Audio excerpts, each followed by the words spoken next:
What's up, Darkanify? How you doing?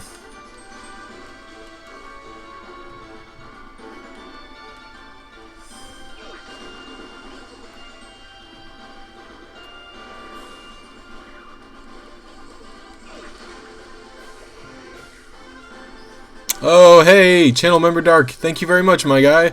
Glad to see you back.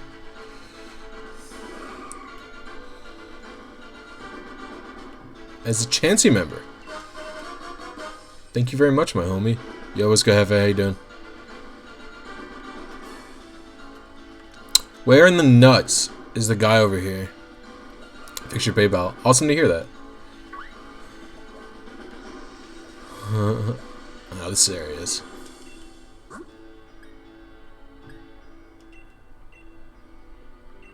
I'll buy like 5 of these. Outrage. Ugh. The thing is, Outrage isn't very good in doubles. I'll buy 2 just cuz.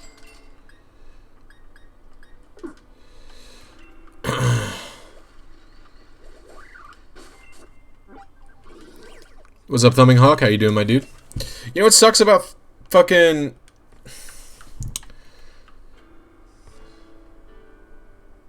Took your last pay and closed your account? Really? It's ridiculous.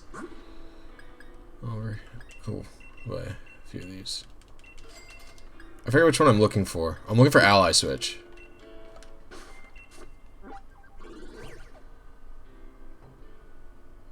Oh, you know what? I should go down to... Because there's a guy over here, right?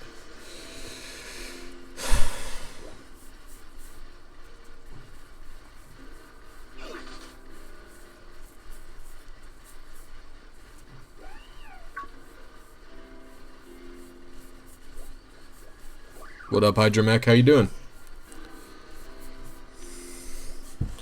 2,205 eggs?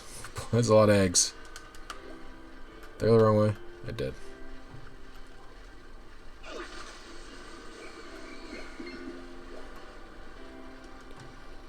That's a lot of spaghetti, my dude.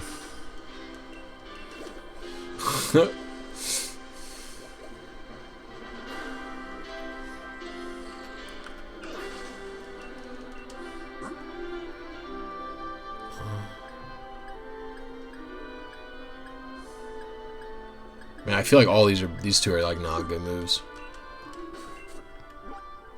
Had shiny honage last night. Hell yeah, dude. That's awesome. Congratulations.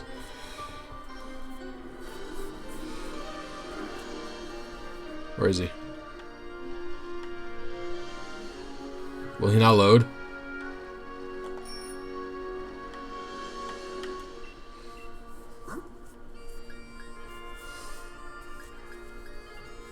Why do I have 4 metronomes? I gotta sell those. I should buy more earthquakes.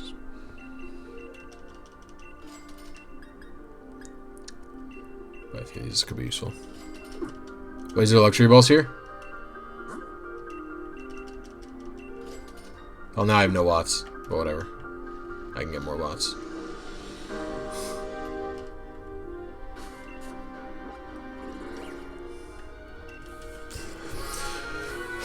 I think today I'll probably start off with raids. Oh no, wrong guy.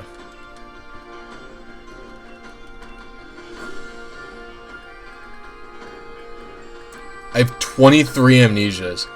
I seem to apparently have the need to do some cleaning of my inventory.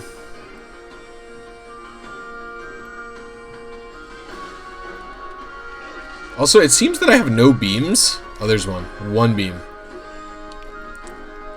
I was gonna say.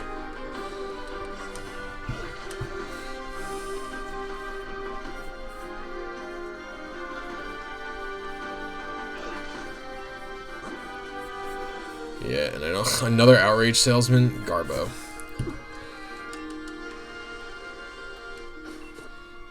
Oh yeah, sure. Tell me. What then? That's very useful info. Thank you, Edgermech.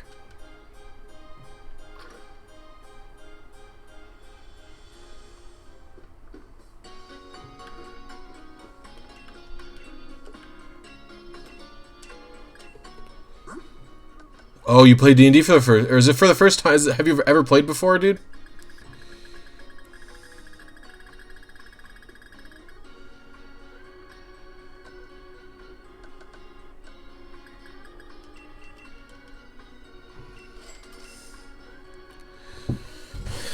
Yeah, D&D is really fun. What'd you play as?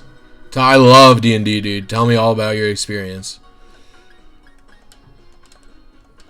I can't sort it in any way, really. Gone.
Oh, that's awesome. I was a side character named Eutis who worked in the back room of a shop where a lady sold trinkets made of magical wood. You got invited to a party at the tavern as a level 2 fighter. Got into a brawl with another ship captain. I was instantly immolated by a large fireball in the fight. So are you a lower level than your regular party? That's interesting. I've never played a campaign where I was differently leveled than my party members. I guess if that's not intentional to be your permanent character, and they just kind of gave you that for a temporary thing to see how you'd be into it, then I have done that before. All right. Okay, so let me. Just north of the Watchtower Ruin, common beam 3 or 5 star raids. So are you saying? Is it this one, Hydramech?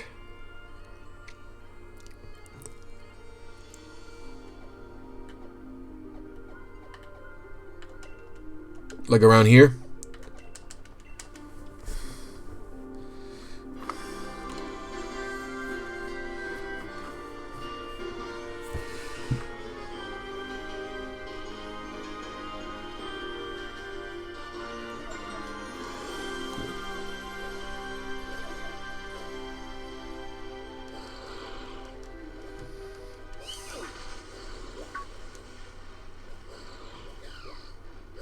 What up, Glalie?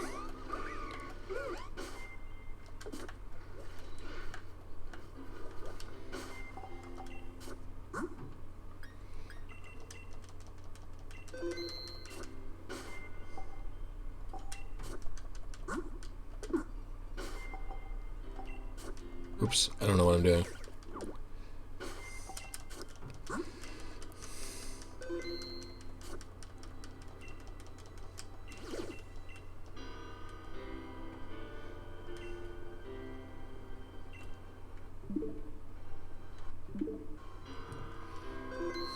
What's up, BCDF? How you doing?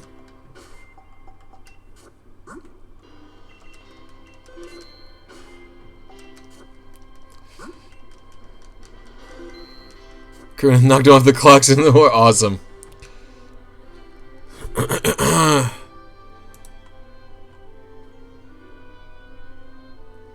3 or 5. So this raid will give me it.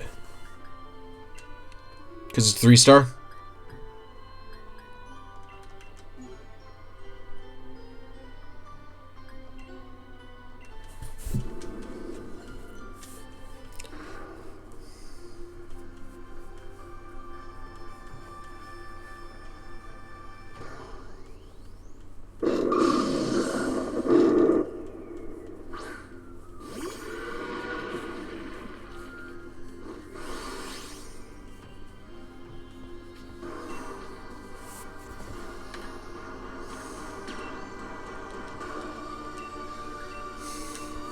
Wonder how much Fisher's Run will do.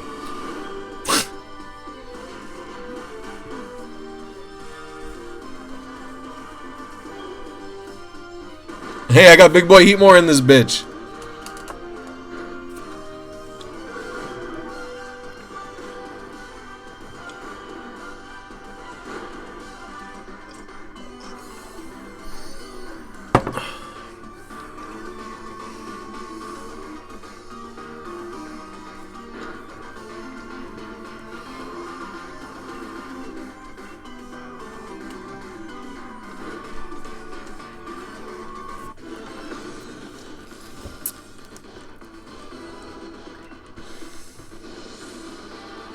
Why did you make me this way? Ally switch, hell yeah, thank you. Hydramech the homie. I've never used this move before, so I'm interested in doing it.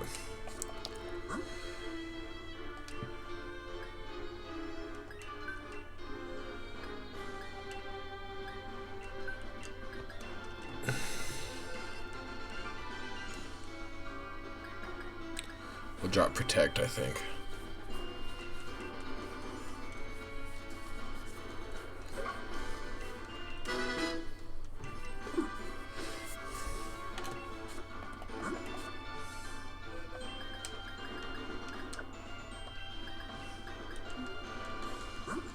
Alright. Bye!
What's up, Enrico? How you doing?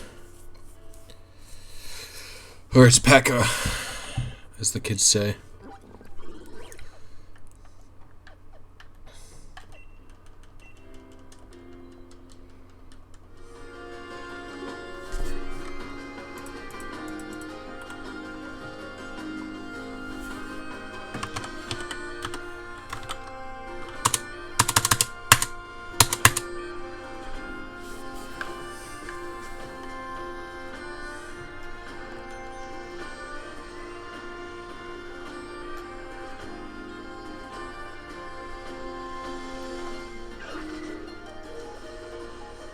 Wow, look at this corner raid.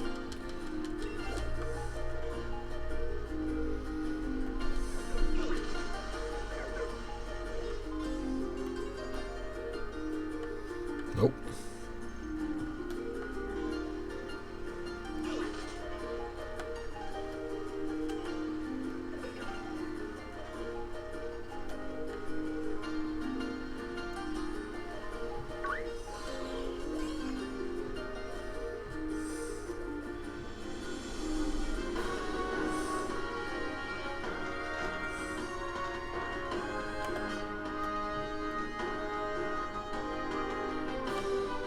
I think this is the one.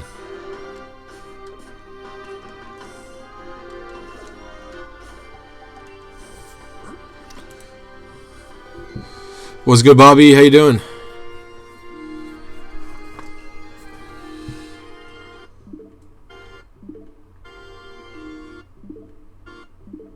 Good. And we'll disconnect from the internet.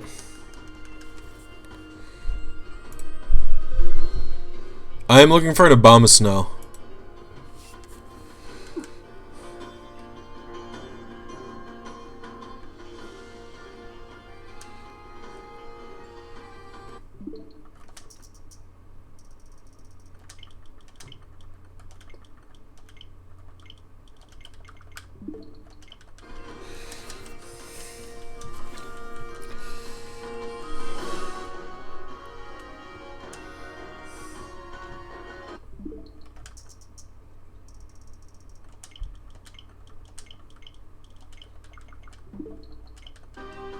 I know that's a snowbird for the record.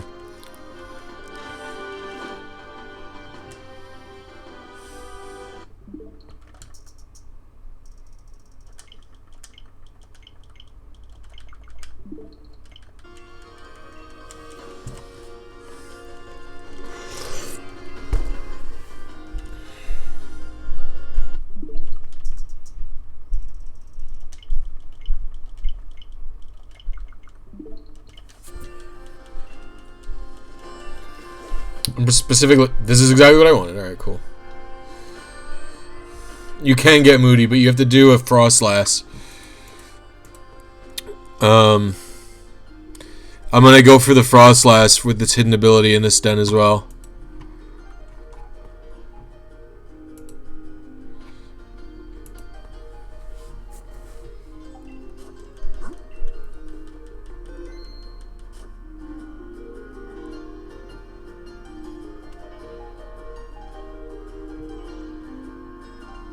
Should I get this glowing Wobbuffet? The brilliant aura Wobbuffet?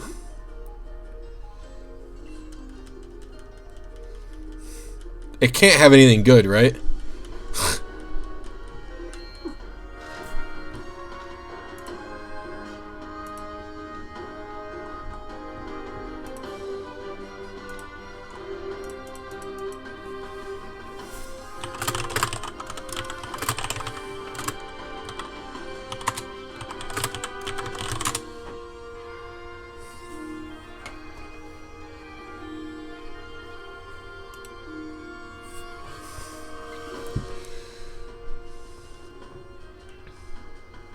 Alright, someone help me get this Obama Snow.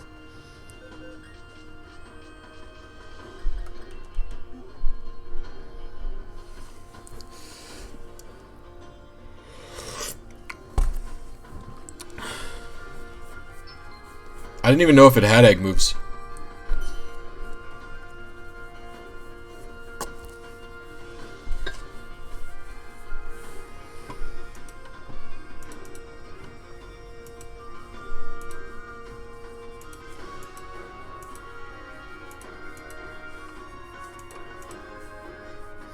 How do you use Swords Dance and Nasty Ball correctly? In every battle you boost, your Pokemon is defeated in battle. You have to get it in on a Pokemon that it both threatens naturally and that you also cannot, that cannot really harm you. So, like in a double battle, it's very difficult for you to set up a Swords Dance or something like that unless you're using a very bulky Pokemon. But in a single battle, for example, if you switch, like so, something like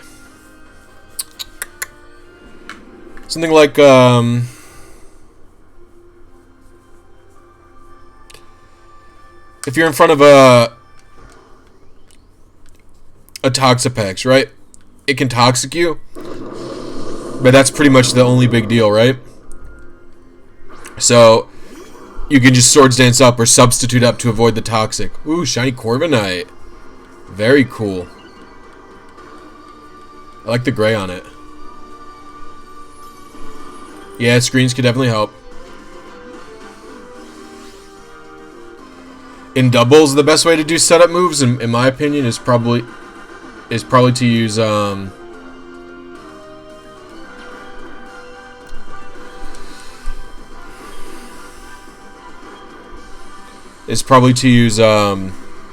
Follow Me with one Pokemon so that it can't be hit by single target attacks.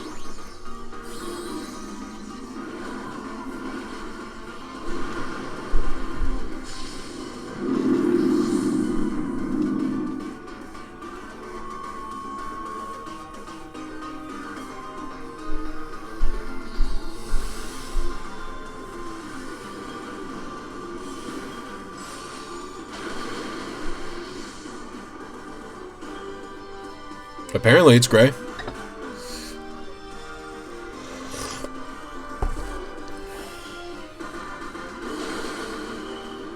I think this thing's gonna die through the shield.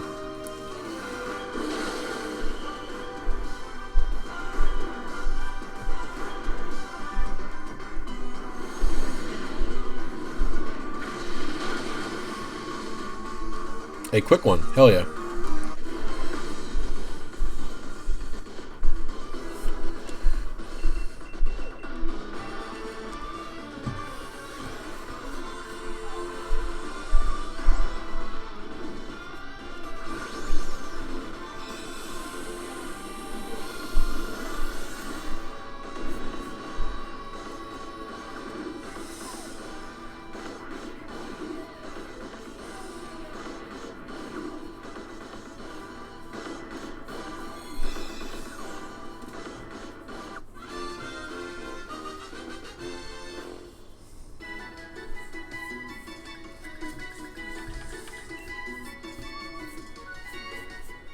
Pelipper outclassed Politoed as a raid setter? Yeah, absolutely. I think Politoed probably has some advantages over it in doubles.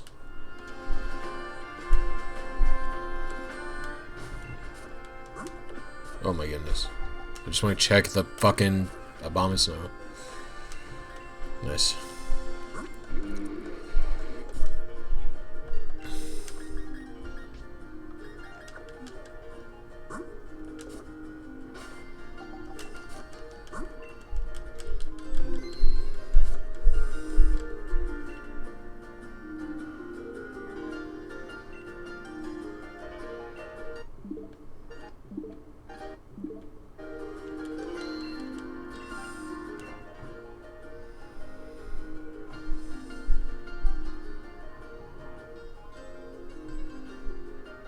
Alright, fine. I'll invite you people to this too. I wasn't really looking for Frostmoth, but... Oh, but it can't have its hidden ability, right?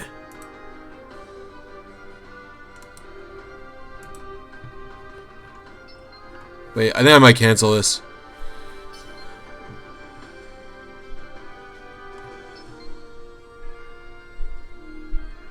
It says hidden is possible.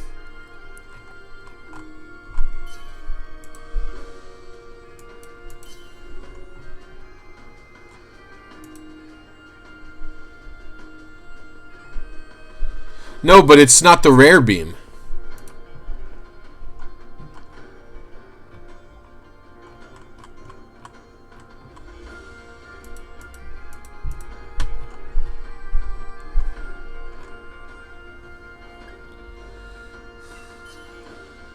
Oh, well.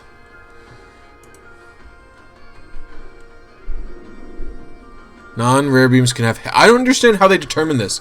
Why can't Clefable have Magic Guard?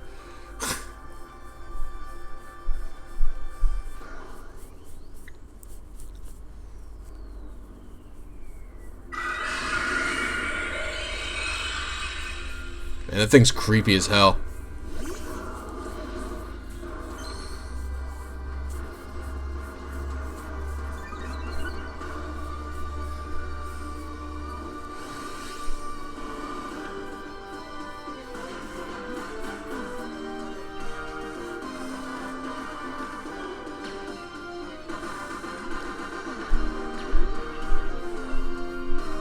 What up, Damo?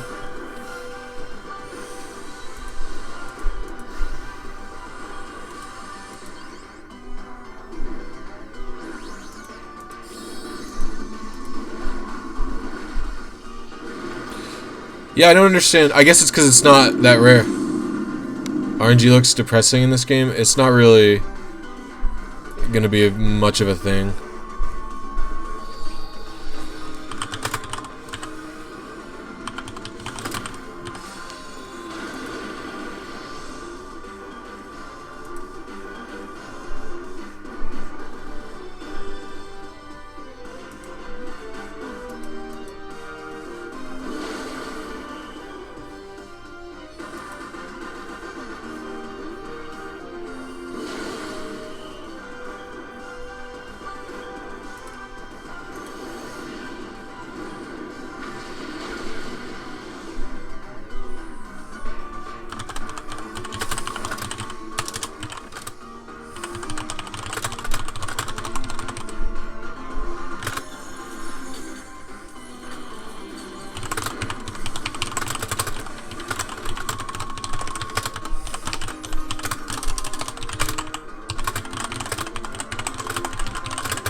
They call him Big Damo.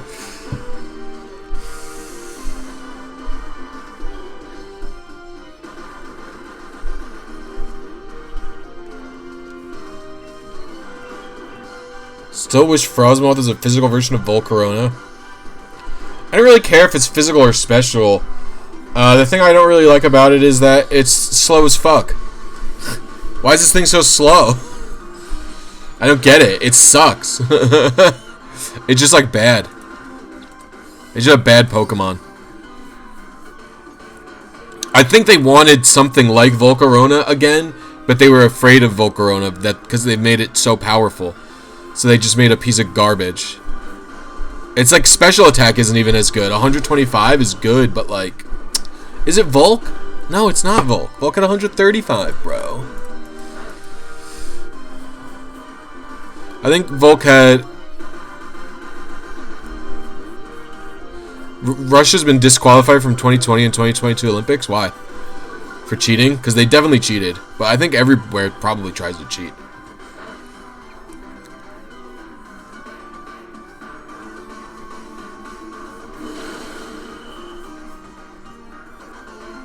Quiver Dance doesn't even make up for that ass speed. Yeah, I agree. Doping.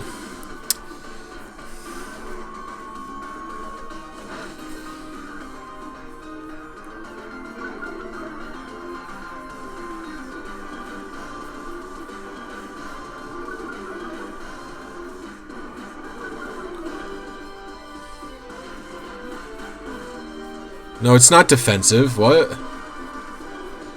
Frosmoth's definitely not a defensive Pokemon. It's just like... It's definitely meant to be like an offensive Pokemon.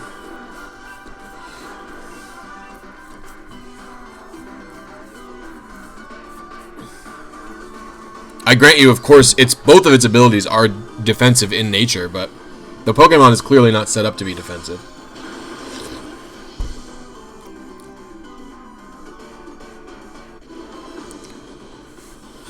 Also, Glaceon is not a defensive ice type. Wait, what?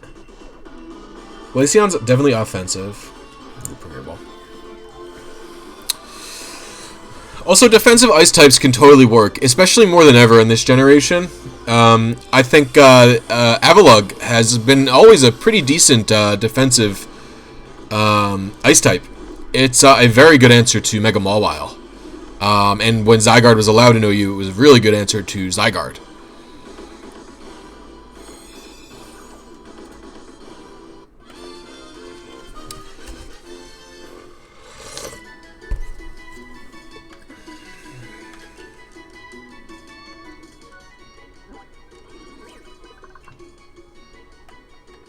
Shows no mercy to any who desecrate fields and mountains. It will fly on its icy wings, causing blizzards to chase offenders away. Cool.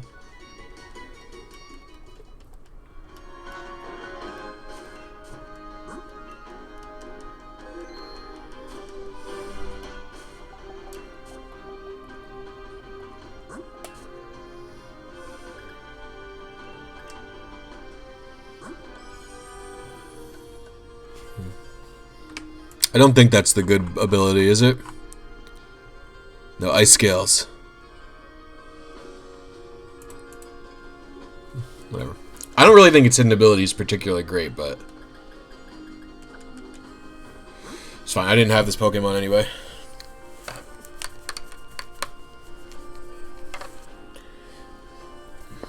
Special attacks aren't really going to be threatening it anyway, if you ask me.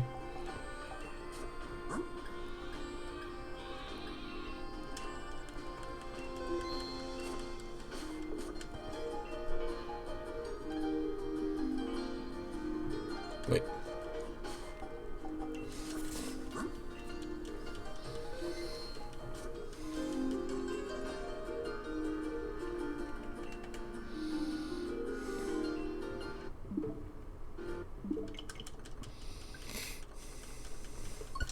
You have a question? What's up, Aga? I think the ball can only be passed down by the male parent when using Ditto.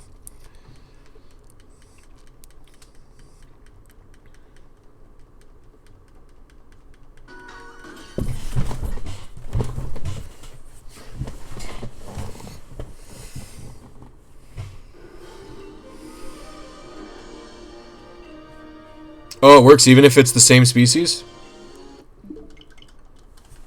I thought it only worked with Ditto. Maybe that's older.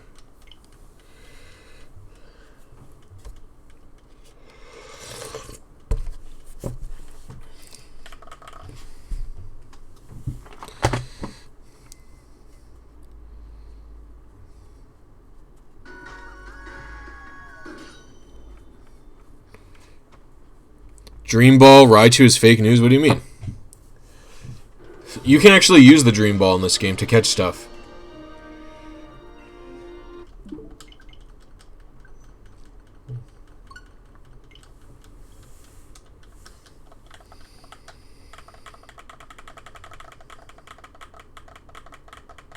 Yes, I have one. Do you get all the Johto balls?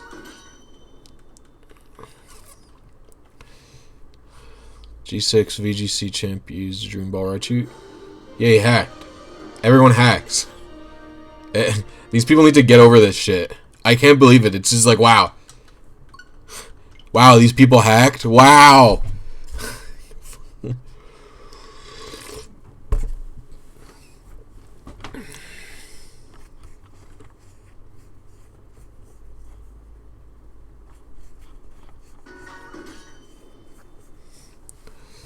But are they all given to you by Mr. Pokeball or whatever?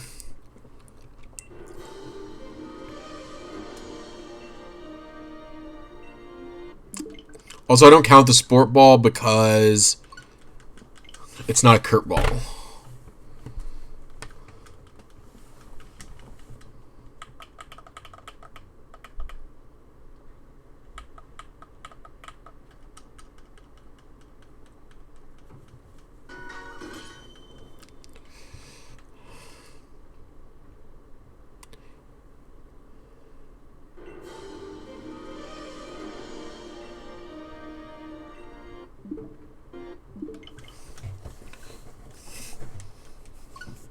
BlisyPaint himself has hacked before, so who cares? You shouldn't care about the standard of a person who's just a big old wiener. That's all he is a big, ugly dong.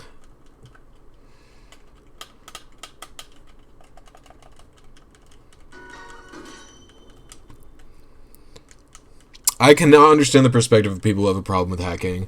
As long as the Pokemon are literally kept legit, and they don't trade them as non-hacked, there's no issue here. It's an insult to dongs everywhere. Well, I don't think he's dumb because he's a furry. It's like a punch in the face to you. Just because someone can get something easily doesn't... Like, them getting easily has nothing to do with your challenge.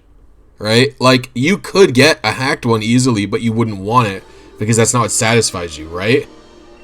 You know? I just find someone with a hacked Switch and then do it. But no, you don't want to do that. So it's not really a slap in the face. Like, it really has nothing to do with you. Really, when you actually think about it.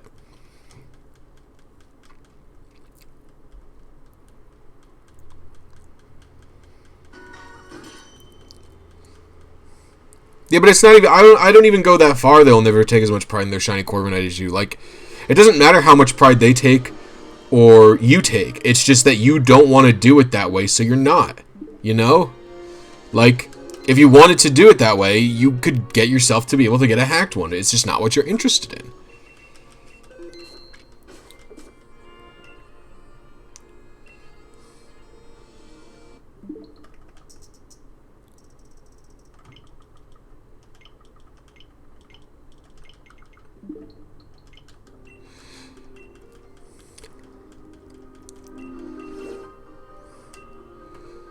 Yeah, but again, the way they play the game has nothing to do with you.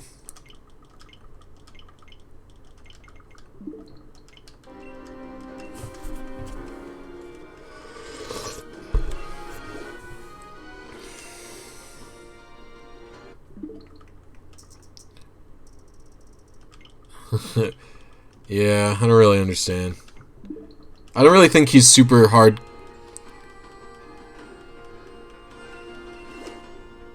I don't think he's super hard committed, to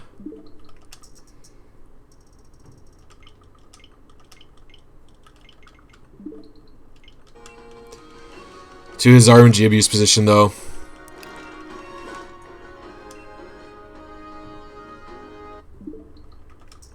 That's what I'm saying, Hefe.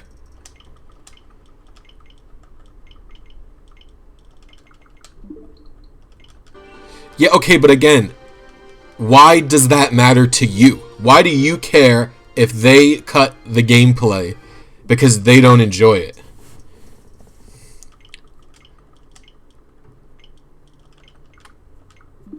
How does it affect you? Tell me.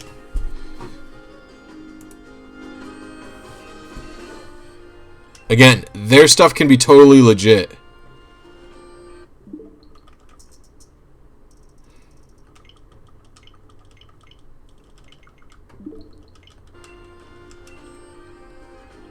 Yeah. That's what I'm saying, bro. That's what I'm fucking saying.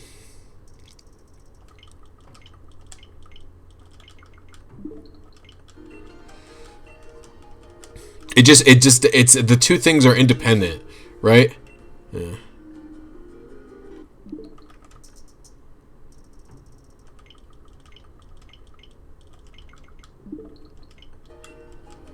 Well, I mean, I tried to get him to flame me about RNG abuse, but he wouldn't do it, so what am I gonna do? When it doesn't work, it doesn't work.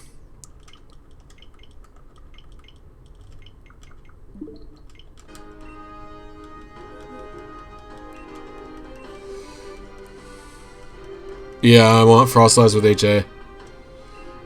I think it's in this den.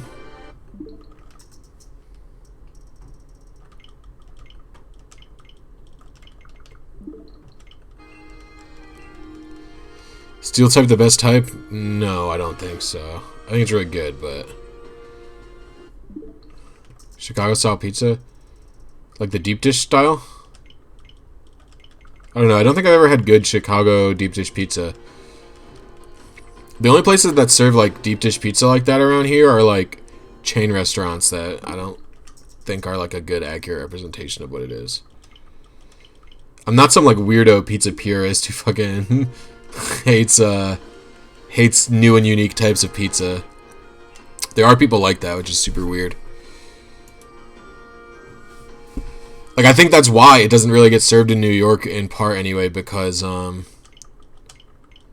people are like snobby about New York pizza or whatever.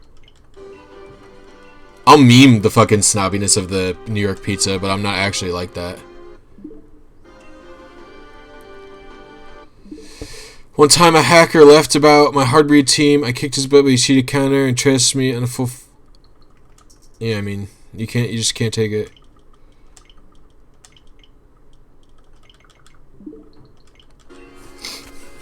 I think it's hard to fuck up a good pizza.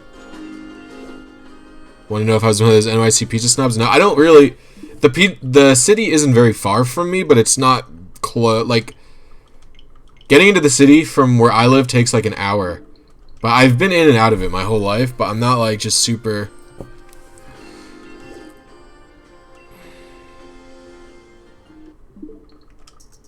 I'm just not like,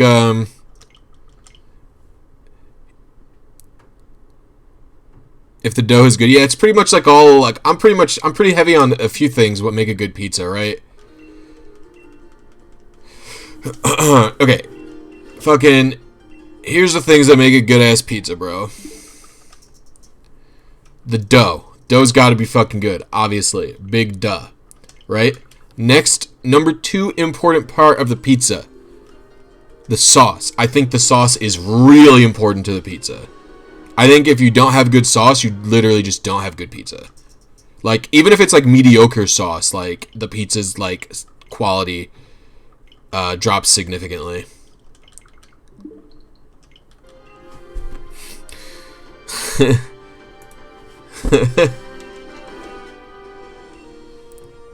And then I think probably that's pretty much it. I mean, you do need good mozzarella. Sorry to trigger any mozzarella sayers, but I don't like that. So yeah, I think is it even in this den? It can be in this den, right, guys? Yeah, it's rarer than Frostmoth. Okay. You definitely need good mozzarella for your pizza, duh.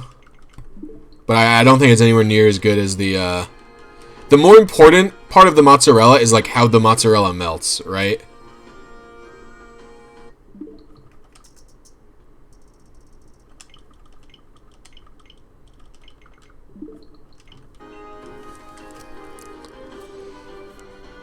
that says mozzarella. Yeah, that's like pretty much how all American Italians say it.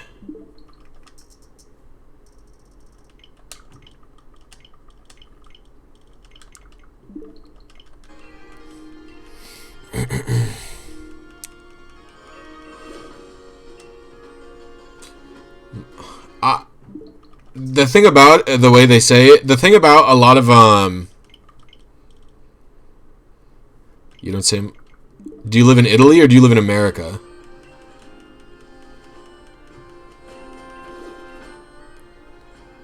Are you? Sorry, to be clear. Are you from America or are you from Italy?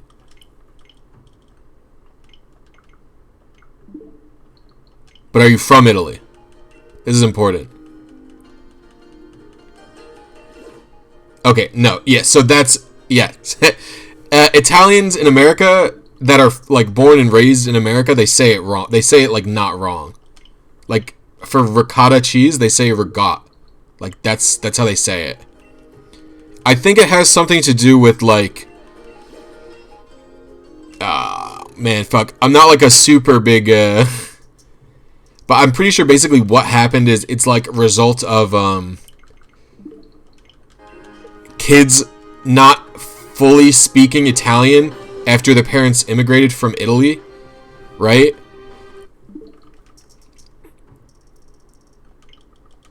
And so they just like kind of basically just mispronouncing / like slowly saying the words like kind of halfway how their immigrant parents would say it. Do you know what I mean? It's hard to explain, but they definitely pronounce it, like, not right. Some of the words I think we do still say right, but...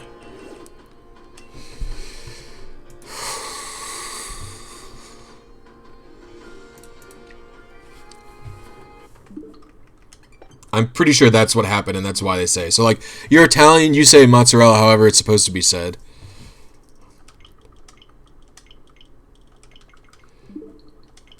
American Italians actually have like a I can't speak to any other cultures besides my own, really, but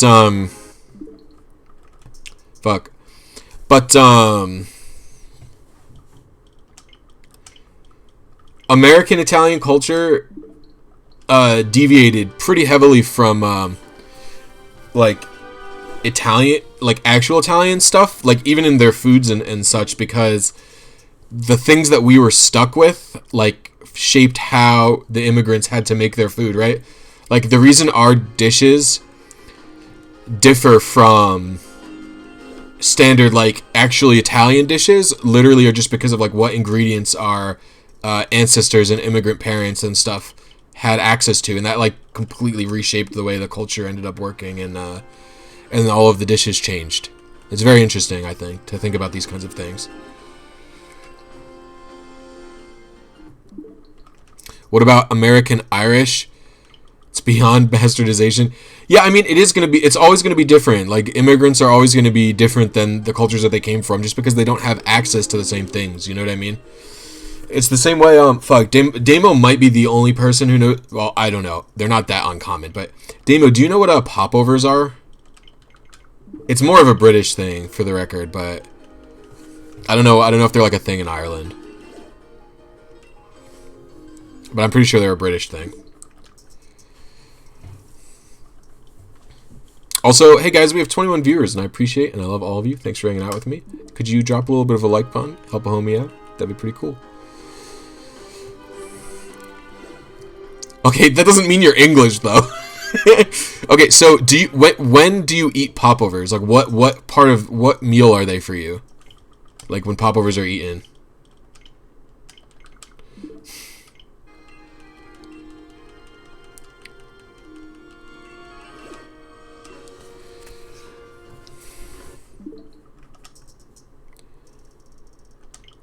A-Drive seems like... I don't know anything about A-Drive. I don't really like to comment on other Pokemon YouTubers and stuff too much, because I don't really know them. I'm not going to, like... And I don't really think too many people, in regards to Pokemon YouTubing videos, including myself, act particularly ethically. Like tea coffee. Yeah, it's like a savory dish, right? Or like a... It's almost like a post. It's like a. Fuck. I was told that they're like kind of like a dinner / post dinner thing, and that they're made with like.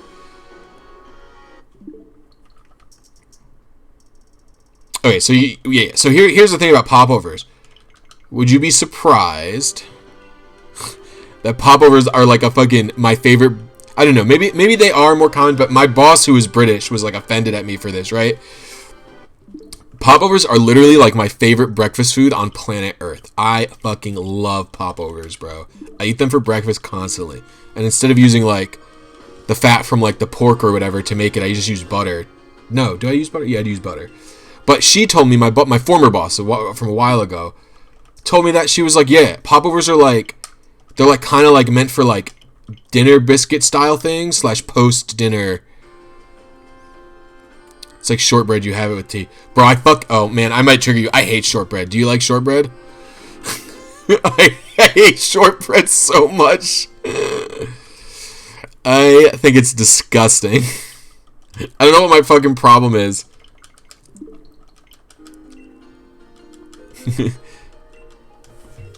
You know what my problem with shortbread is? They use it here for sugar, like in substitute of sugar cookies. I don't know what Irish butter is, but they use it in substitute for sugar cookies. So they'll like make shortbread, like shape it like sugar cookies, and then they'll put sugar on, like they'll put colored sugar or decorations on top of it, and I think it's disgusting.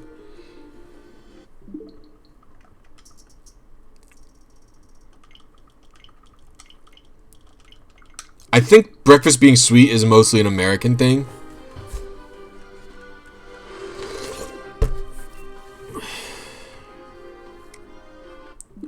Well, the thing is, popovers don't have to be sweet, right? Like, the way I eat popovers is...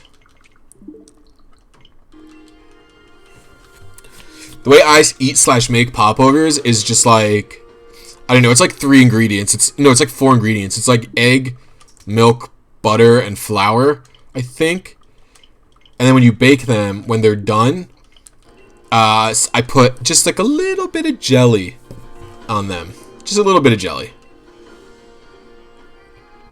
Oh yeah, it's definitely sweet in Germany. That's true. That's actually fucking true. It's probably sweet in France as well, right? I don't know what Irish butter is. What is it? I'm Googling it. Yeah, I actually don't know anything about Italian breakfast. What is Irish butter? Is it just like a style of butter?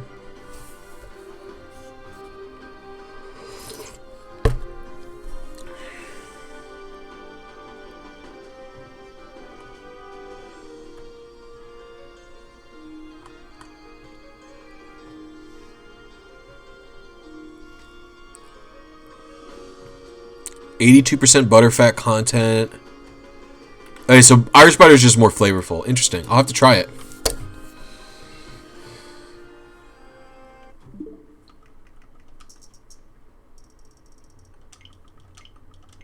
I'm actually going to Italy in 2020.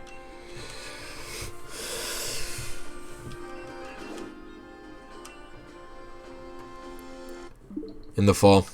I'm pretty excited.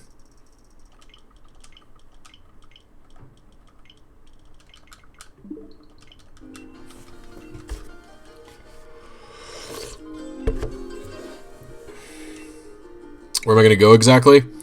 I don't think the trip is fully planned out yet, but I'm gonna be going there for like 8 to 10 days, I think. And I know I'm gonna go to fucking where do we want to go? We definitely want to go to Venezia. We definitely want to go to Naples. We definitely want to go to all I know off the top of my head is Venezia and Naples.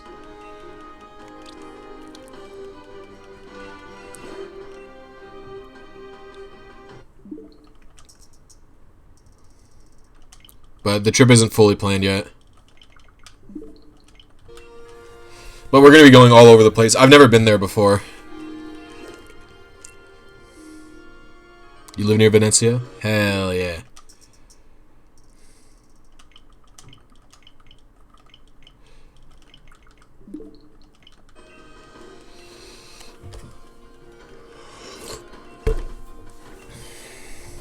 I've been thinking about taking like an Italian class, like buying like an Italian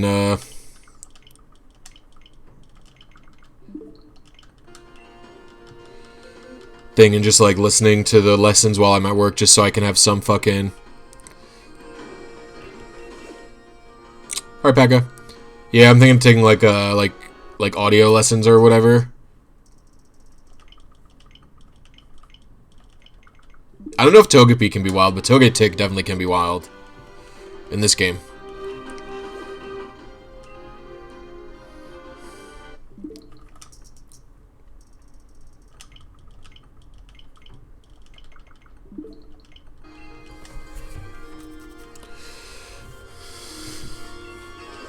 Oh, I love my cast iron.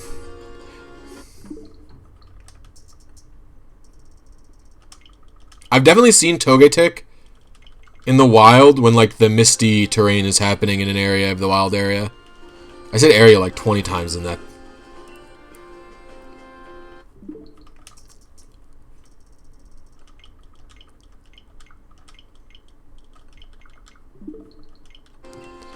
I don't know, it's pretty close to as rare as Glaceon, and I've only seen Glaceon once. It's fine, I need the watts.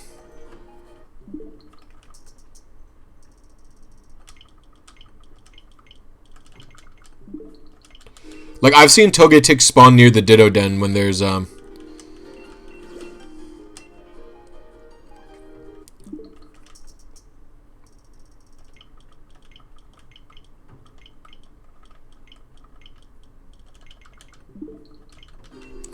Is Ice Cube all over again? Apparently. That's fine. I'll do what I have to. Avalugg looks like Terrakion. I low-key want an Avalugg as well. I low-key want to do a fucking hard Trick Room, hard Hail team, but that sounds so dumb. Like, I don't even know how I would pull it off.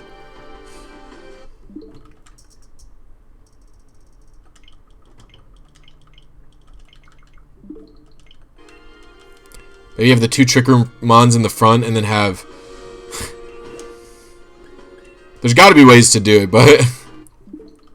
Because the thing is, I want to use an Abomasnow. And he's pretty good under Trick Room.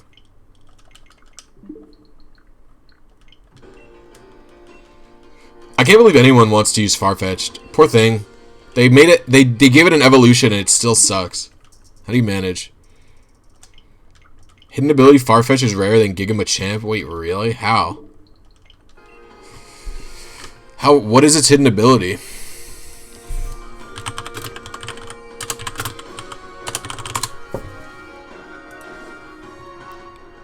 Is Scrappy the hidden ability?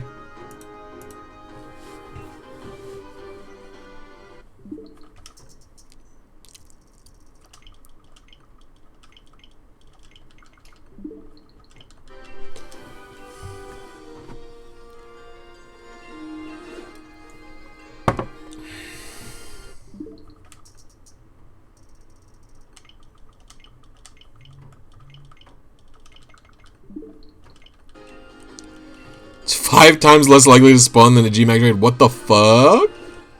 That shit's crazy.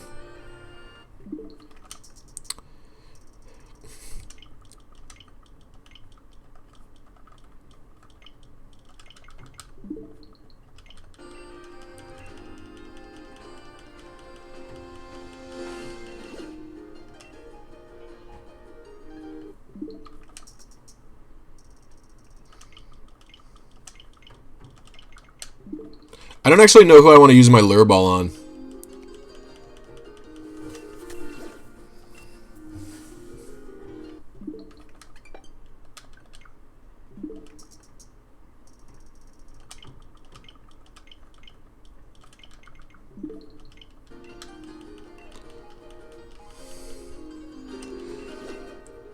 Everyone's focused on Dunsparce because it sucks.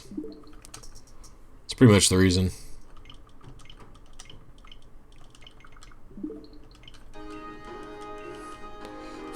Someone told me on a Pokemon Reddit today that they didn't think that Megas were a buff to the Pokemon who can Mega Evolve because the Pokemon who can Mega Evolve don't get used, just the Megas get used. And I'm like, okay, that's stupid. Do you not think that, like, Do you think that evolutions aren't buffs to Pokemon? Hello?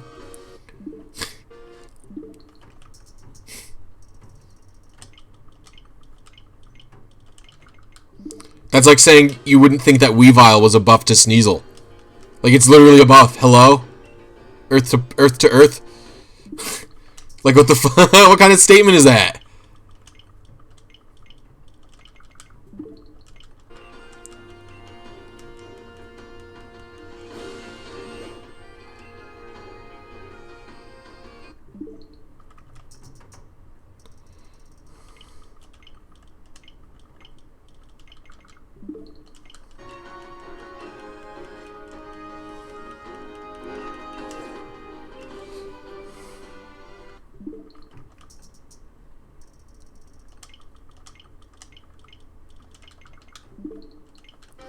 Everyone only uses the Megas and only uses the old versions because they are clearly better, but they weren't a buff.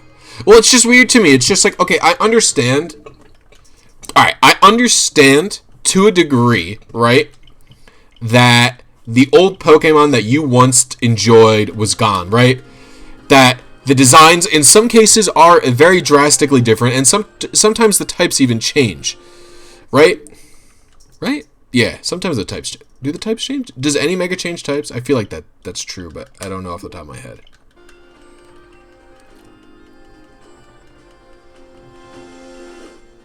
Fuck, now I'm doubting myself. Charizard X. Yeah, there you go. Exactly. Charizard X. Hell yeah. So yeah, so I understand the old Pokemon is gone. Oh, they add the types. So, like, I understand the old design is gone, right? And then in some instances, the types are changed. This is definitely true. But, like, some of the buffs that Pokemon would need to get to where Megas could put them at, just, like, I don't think it was possible, right? Like, how do you make Charizard?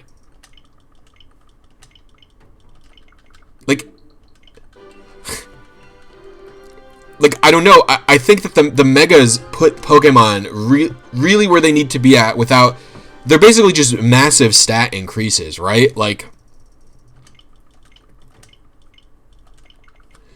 they've done stat buffs before, but it's usually like no more than 40 for entirety of the Pokemon, right? In terms of the amount of the stats that go on. And it's just like...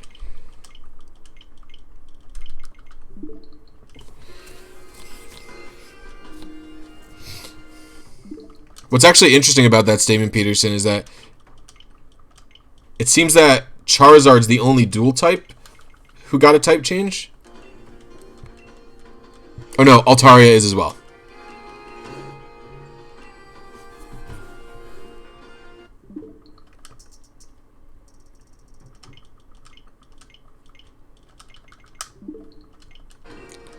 Oh, Gyarados too? There you go. Okay, so yeah, it happens. But, like, at the end of the day, it's just like, Game Freak has never done the buffs to the extent that Megas... Game Freak has never done the buffs to the extent that,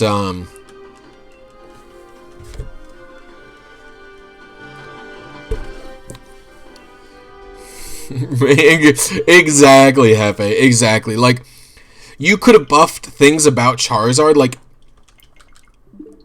But 100 points in stats is a giant amount, right? Changing the hidden abilities, it's not something they do super often, right? Like, could you imagine... So let's say they did a 30-point buff like they did... No. Let's say they did like a 30-point buff like they did to some of the Pokemon in X and Y for Charizard. Instead of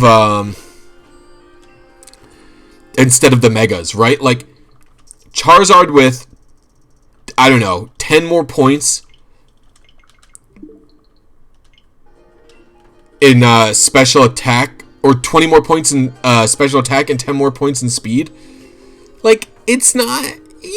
It would be... And then they would still have to change also solar power to the hidden ability to be the sunsetting one. It's like, okay, yeah, Charizard would be pretty good. But, like, would he still be as good as Charizard Y made him? Like, I don't know. I don't know. And even then, Charizard, you know what? Admittedly, Charizard seems more fixable than some of the other guys.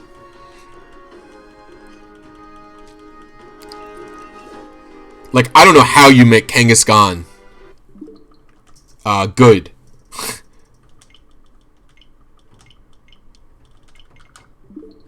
Well, Corsola, I think, is a completely different case. So, alright. Regional mons are very different. Yeah.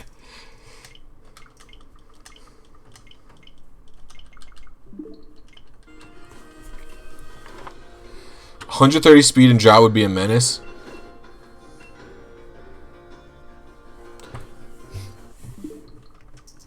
It'd definitely be good.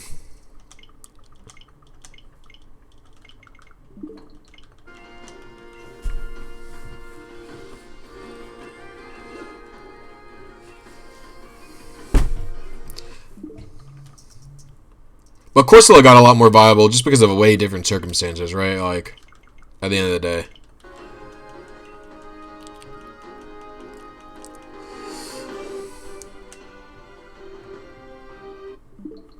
I actually don't think Jinx needs an Evo.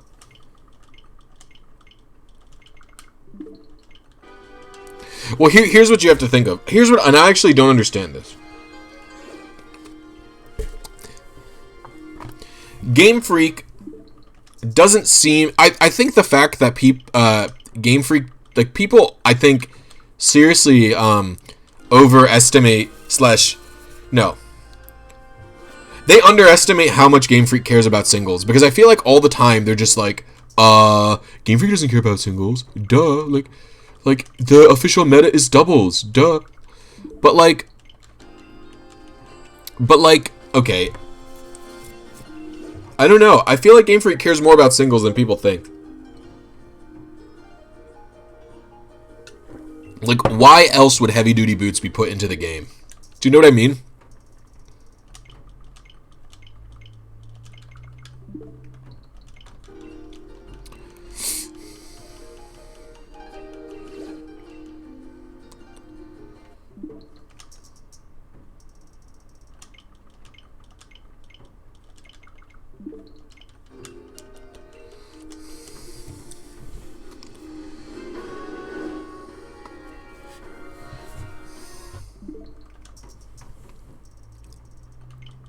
What up, Super Saiyan? How you doing?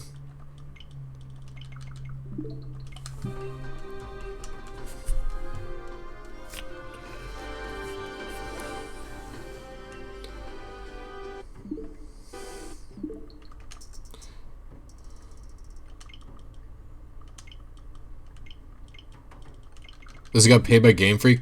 I'm just saying.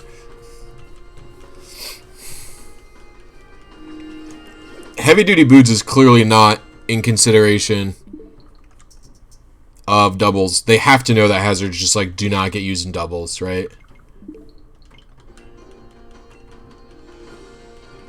I am not getting lucky. This is true. Plus, he's a show. Please retweet. Thank you.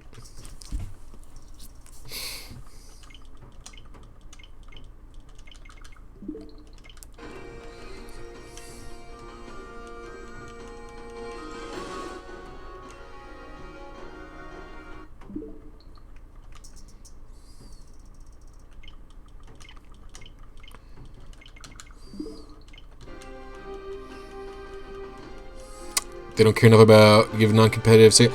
It's really frustrating. I don't understand.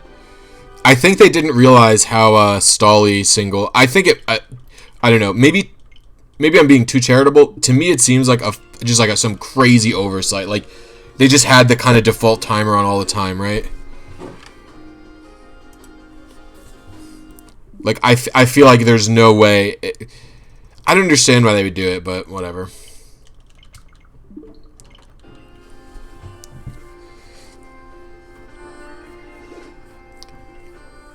I think doubles being the competitive format is fucking wild. I think it's wild. I actually like don't understand why it's the competitive format.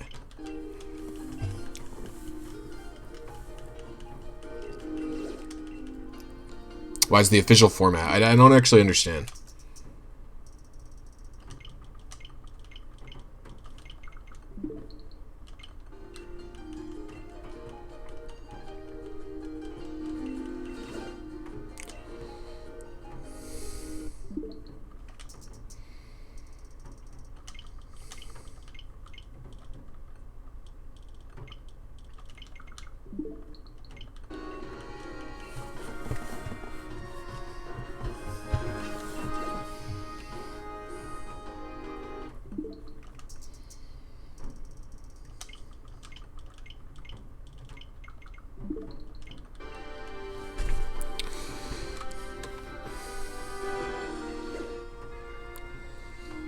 because it's a lot of fun and games are usually faster than singles IMO.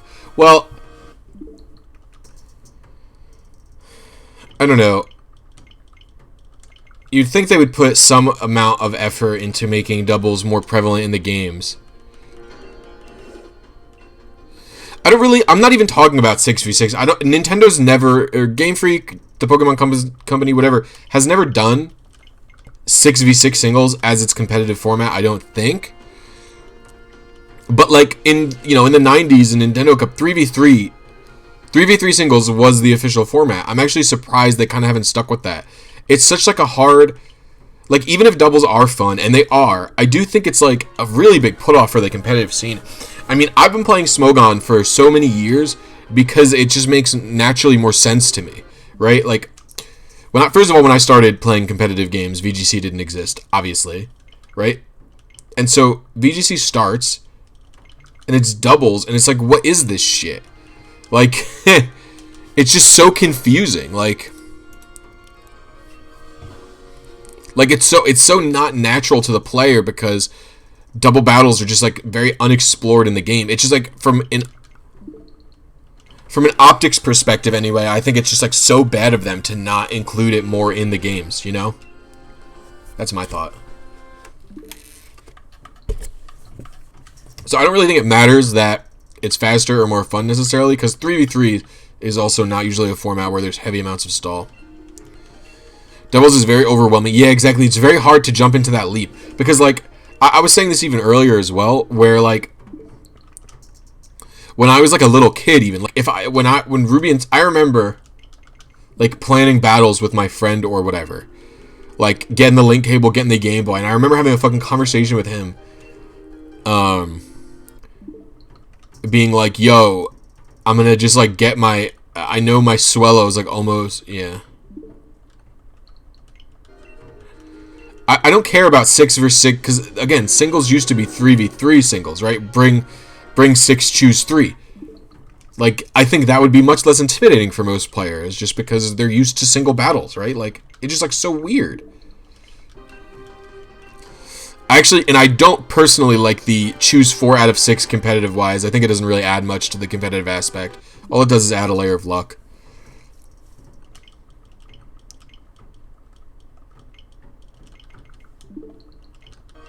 Personally.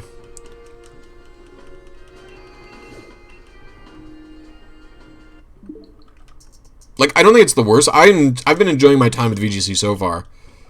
It's the only type of battle I've played this year. Or not this year, since this game came out, right? But it's just like, I think the way they're doing it is just so bad. Like, every battle is a single battle, basically. It's so fucking crazy.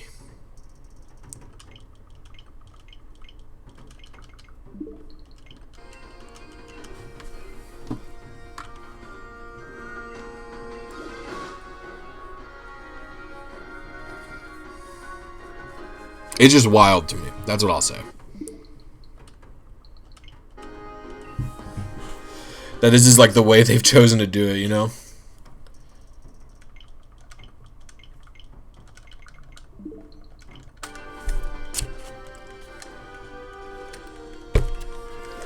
I've actually been considering to a point where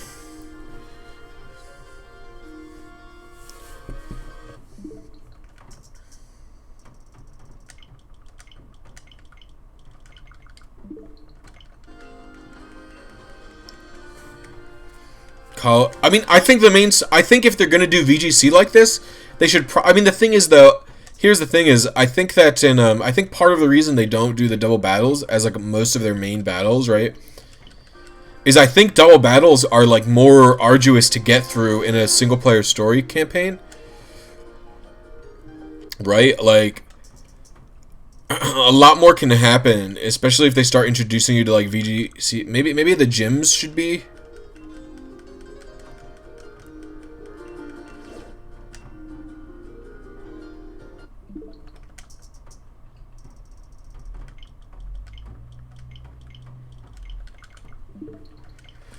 Well, VGC in Gen 4 was such a joke. Pokemon were banned because they evolved higher than level 50. What a joke. Like, that was just really funny. Yeah, VGC in Gen 4 was basically just like you ran like VGC is why Explosion got nerfed. I don't think Frostlass exists, guys, by the way.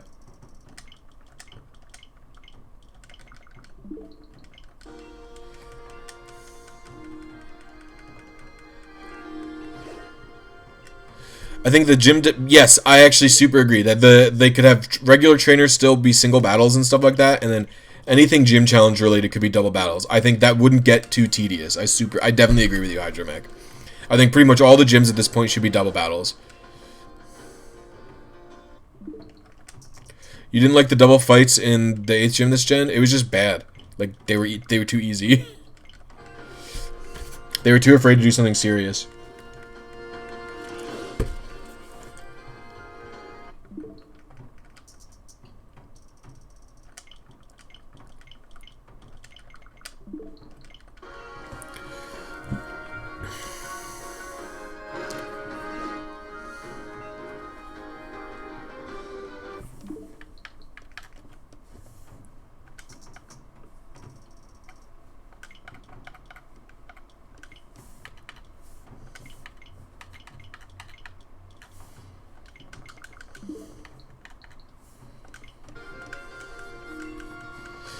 I mean, it's good to show those types of strategies in game, I think. I think that's a step in the right direction. I just think they made the gyms too easy.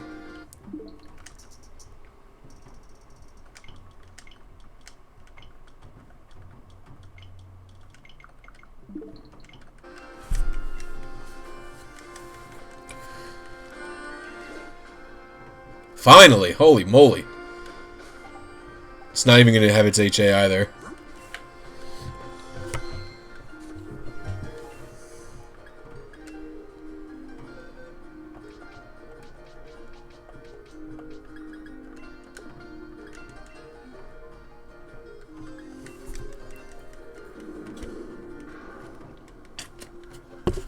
I know all about how RNG is going this gen, Alvis.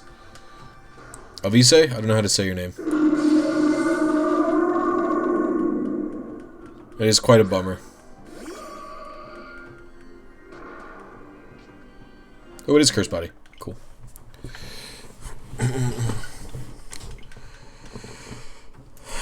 Thank you, Jesus. Almost at 2 million watts? Holy moly, Super Saiyan. That's a lot of watts. Challenge mode win.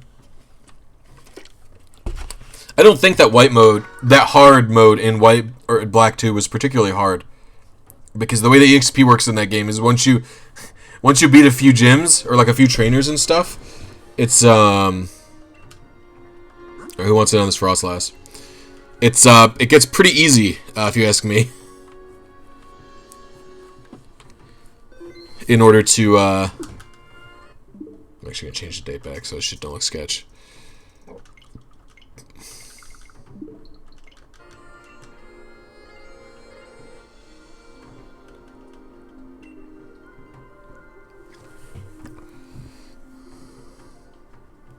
Curse Body's hidden ability? Yeah. I think Snow Cloak's the normal ability.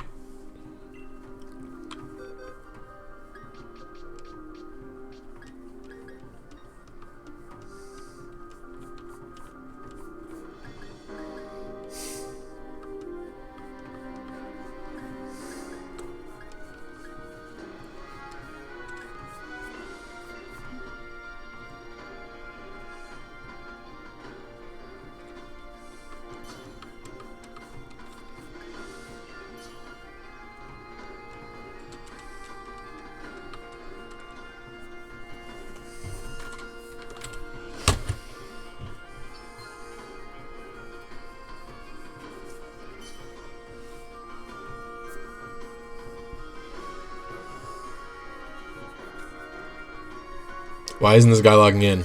Thank you.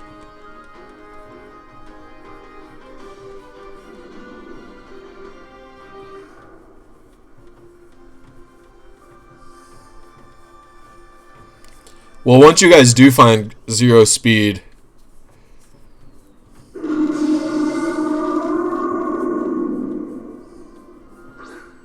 what do you... Eternatus is not really going to be a problem with Frostlass. It's very strong. I don't think there will be any issue with that thing. I would be extremely surprised if we had any issue defeating this raid. Like, you don't really need to police what people bring to raids or not. What's up, Pago?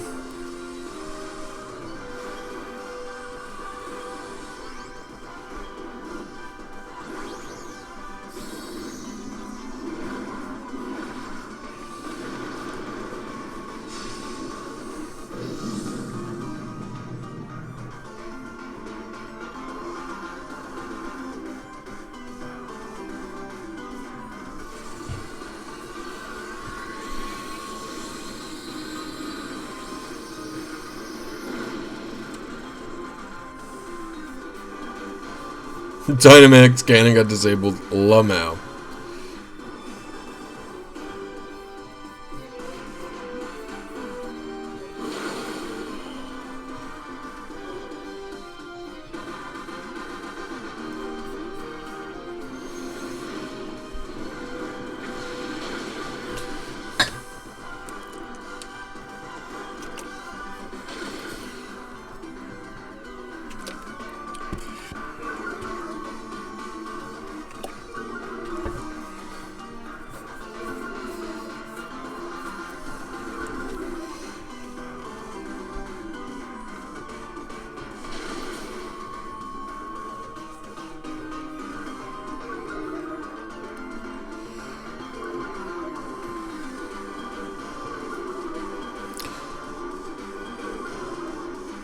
Blizzy would bring 8 more doors to Lex Raider where it constantly get thwacked by EQ and Max Quake. Hey. Listen here, Hefe. I don't know if they can or not.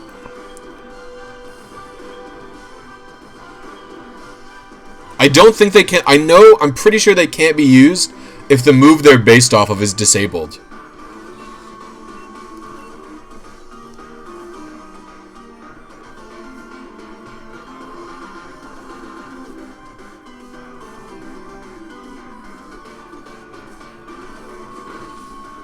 Oh, is he Specs?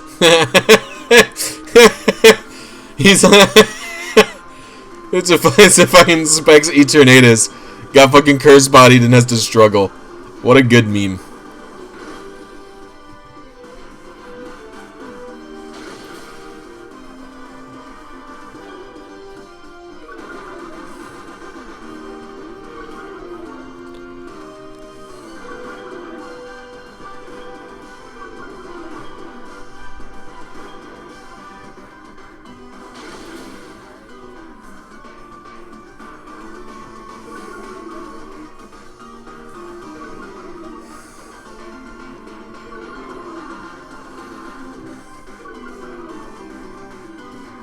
What do Wise Glasses do?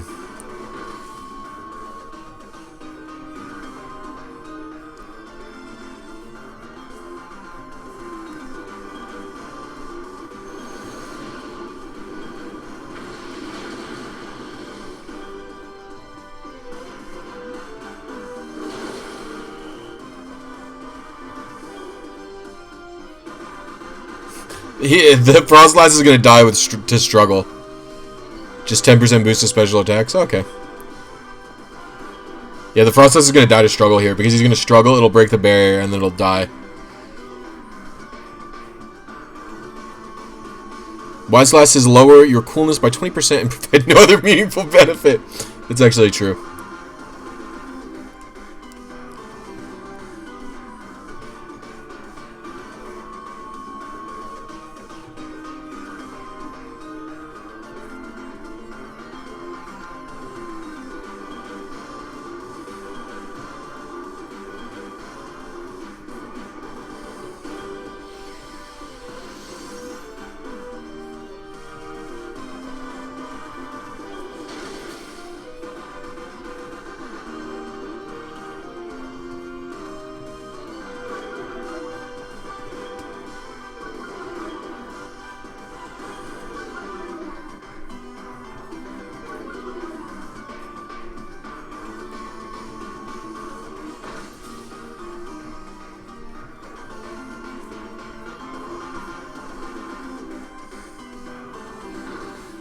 I hate Electivire.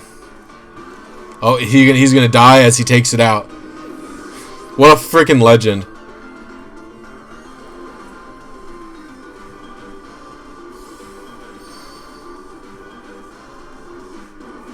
Dust balls are effective in dens? I have no idea.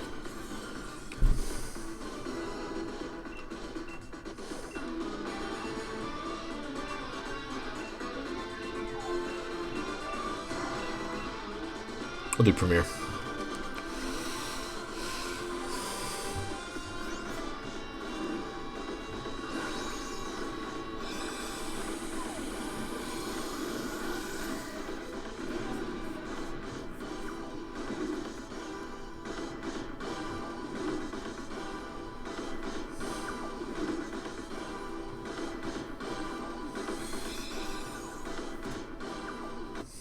Scottish cap has no fuzzy ball. Yep. That's the whole point of these caps.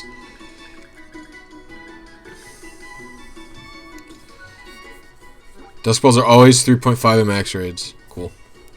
It spits out cold air nearly minus 60 degrees Fahrenheit to freeze its quarry. It brings frozen prey back to its lair and neatly lines them up. It's not creepy at all.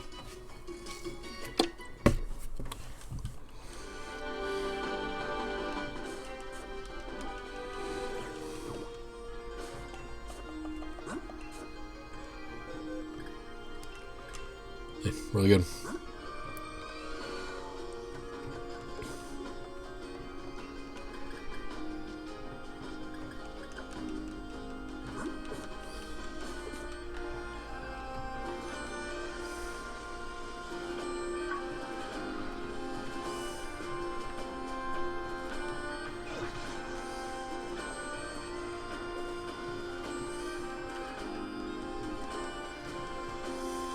I wonder what's in this den.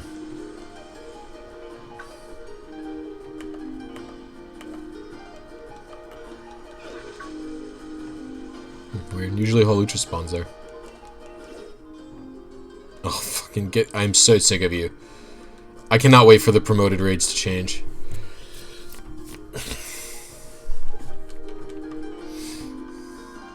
Okay. Oh, there he is. Okay, I also want a Steelix. What den is Steelix at? Does anybody know off the top of their head?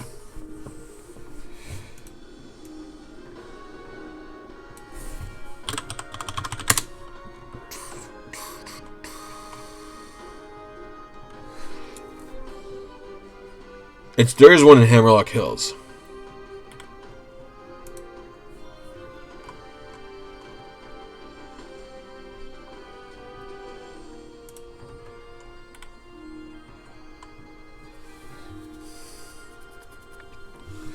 So I want... So I can just go back where I came from.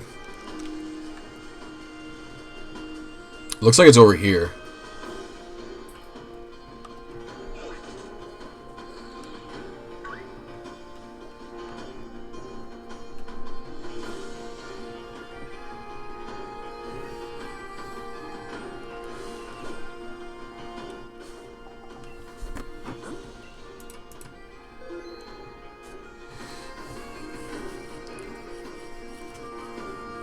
Your face when ally switch doesn't work on Duraludon hidden ability.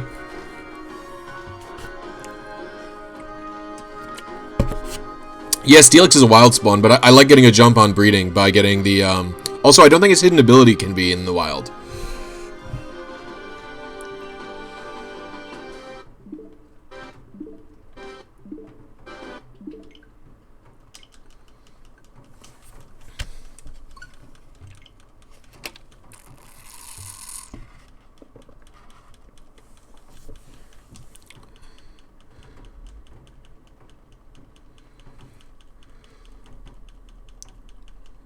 That den is where you got G-Max, Colossal, and Stone Joiner. I think it's a steel den. Unless I'm fine looking at the wrong picture. No, I'm pretty sure this is a steel den.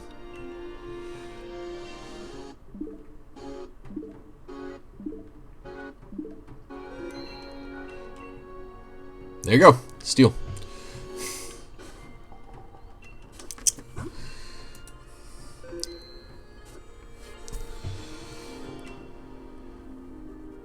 Let's just see if it's the HA. If it's the HA, I'll go with the 4-star rate. That's totally fine.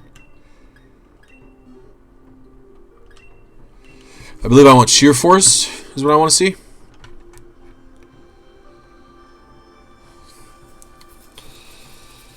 Man, Rockhead could also be hysterical.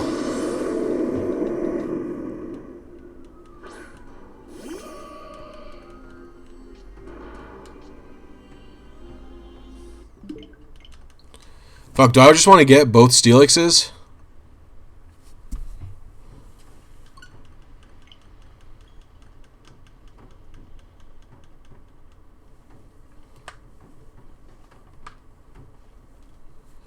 This is not a rock den. This is a steel den. It's got Bronzong, Durant, Steelix, Bisharp, Klinklang, and Lucario. Do I want to go with Rockhead? Fuck. Hold on. Let's see. Hold on. Do I want to catch this one real quick just for the other ability? What do I have that can make use of... I know I get Head Smash. Obviously hysterical and very good.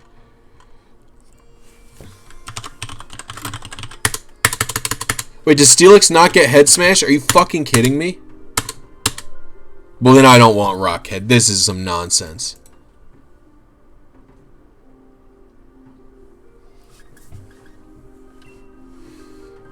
Bro, it's a steel den. You guys alright?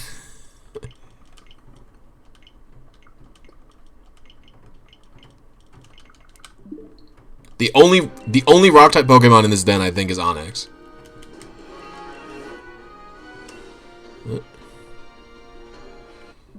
Oh, Onix learns Head Smash.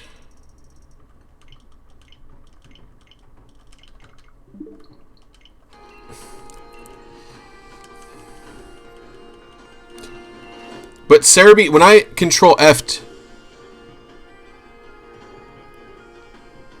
No, Steelix didn't have the hidden ability. What?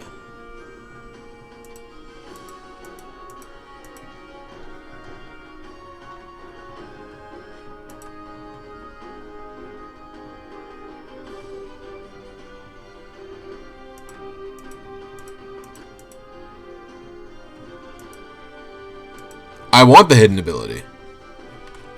When I control F Head Smash, it doesn't even say it can learn it at all. Like on Steelix's page. Like you'd think they would list it under. So stupid that he doesn't list it. Yeah, I want the hidden ability.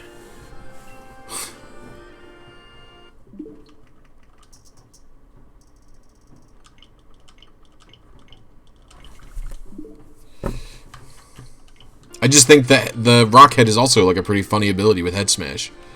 But if I'm going to run Head Smash, I should probably be running it on someone who isn't Steelix.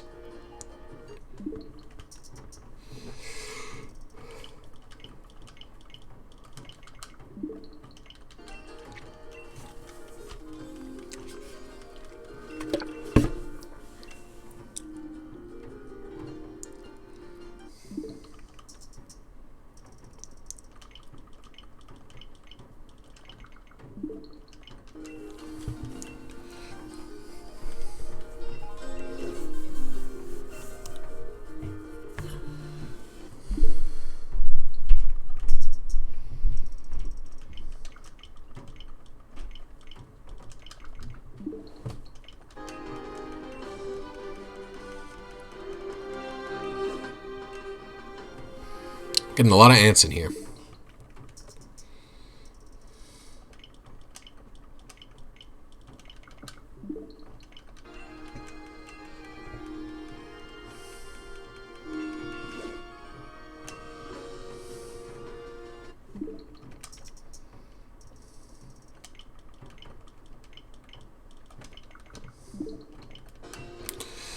My intention is to go fully offensive with the Steelix.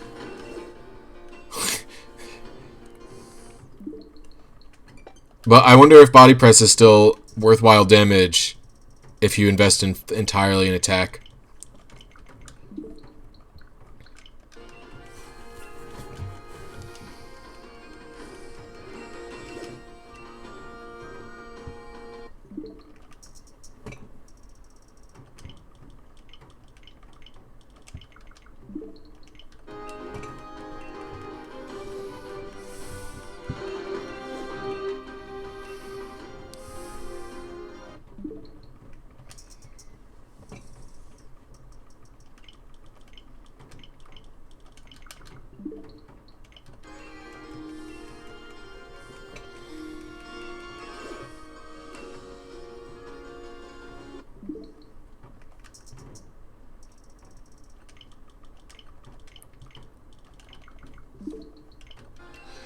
Steelix is such a bulky Pokemon you don't really need.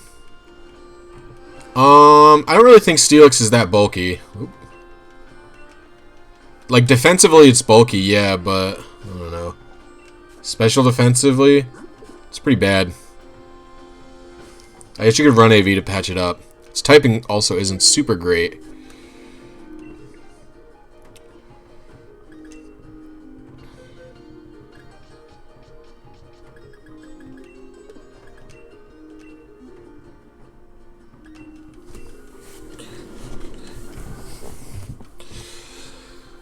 I like it as a sheer force, like an offensive sheer force user.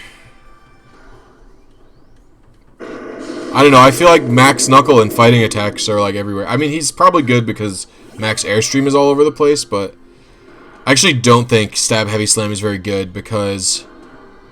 Oh, come on, bro. Are you serious? Because of Dynamaxing.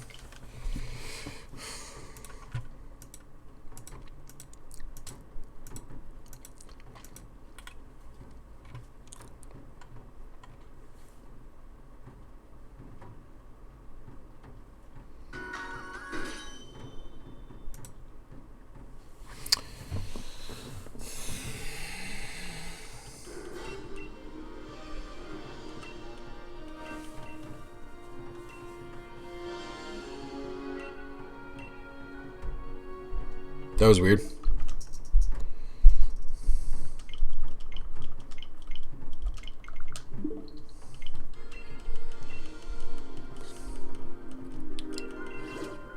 Yeah, I think Gyro Ball's pretty good. I'm thinking about going for a low accuracy.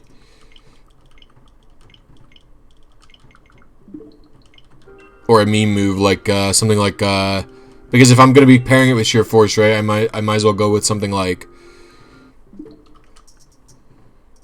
like Iron Head, or you know what I mean.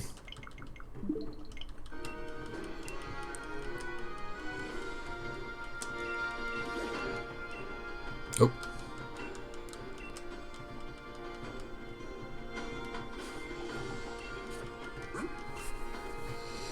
There would be no breeding? Why would there be no breeding if you could do the... There's a bottle cap for 0 speed. That is just like untrue. The thing is, breeding still happens because bottle caps and other things are fairly time consuming to obtain, so it's preferable to breed and then use the caps to fix Pokemon like Gigantamaxes that can't be bred, or legendaries or something like that.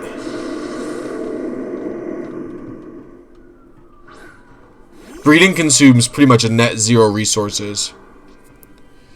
Yes.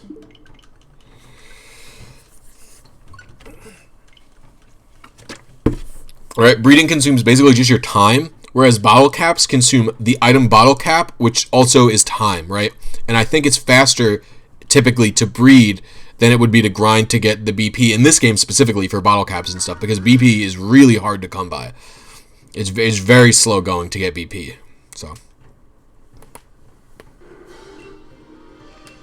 Alright, we got a Sheer Force Steelix. Who wants in?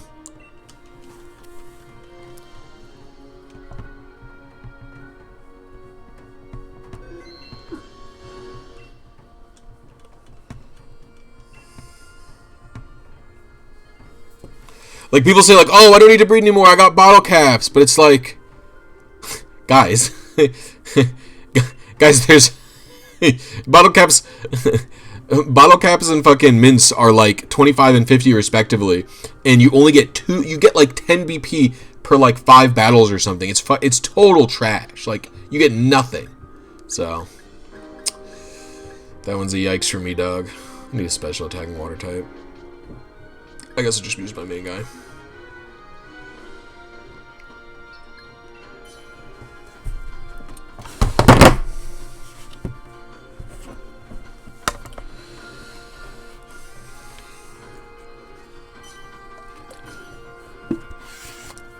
Flapple? What are these Pokemon you guys are using? Yeah, it's really bad, Bobby. It's like awful. And then the only real other way to do it is by doing online competitions. You get like 10 every once in a while. I don't really know how it works. I think it's when you rank up. You get 10.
If you end Master Ball in ranked, you get 600 BP? Are you fucking kidding me?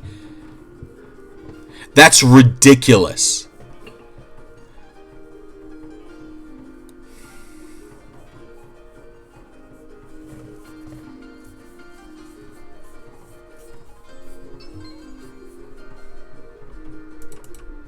Yeah, for real.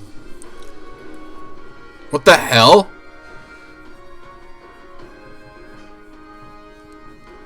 That's fucking wild. I don't know why you would pick Zacian, but okay. Steelix resists all of the attacks. That's fine, though.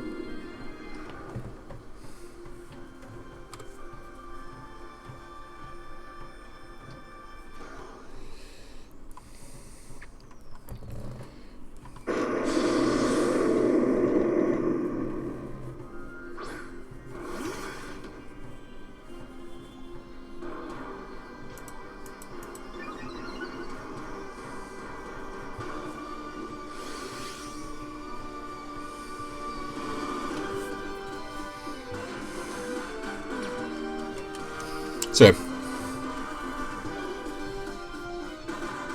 no, it's very much the opposite.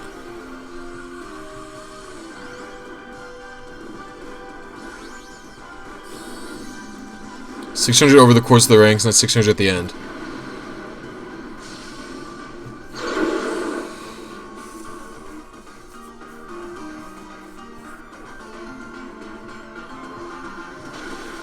Damn. Doesn't matter. Lol.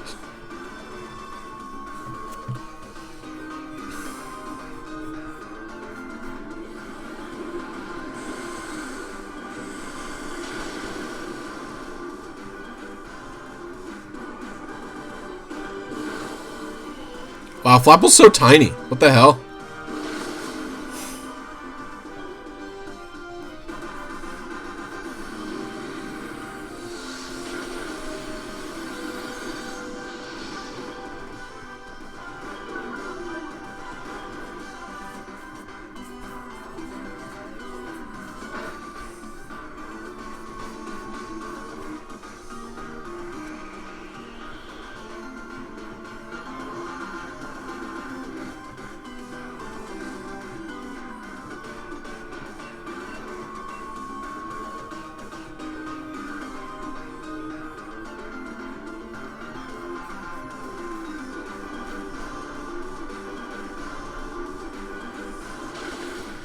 I actually find myself really not using gold bottle caps very much.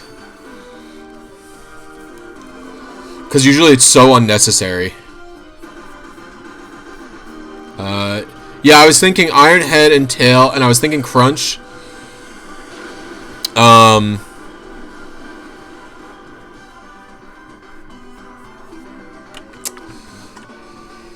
think there's a few other moves I was looking at. Rock Slide, I like. For doubles, especially.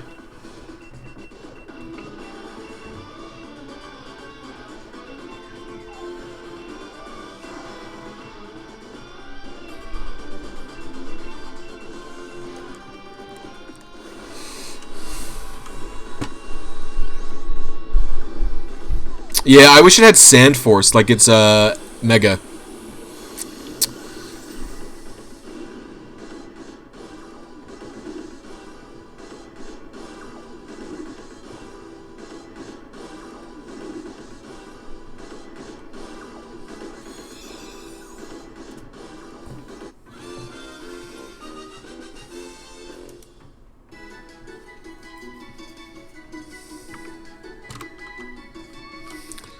Gyro Ball does more damage than Sheer Force Iron Head if the opponent has more than 120 speed. There's a chance I'll run both attacks on it.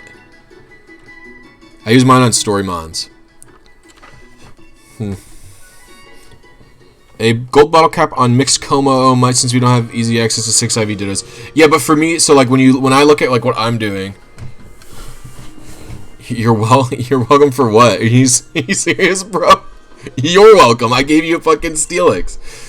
I didn't have to invite you guys.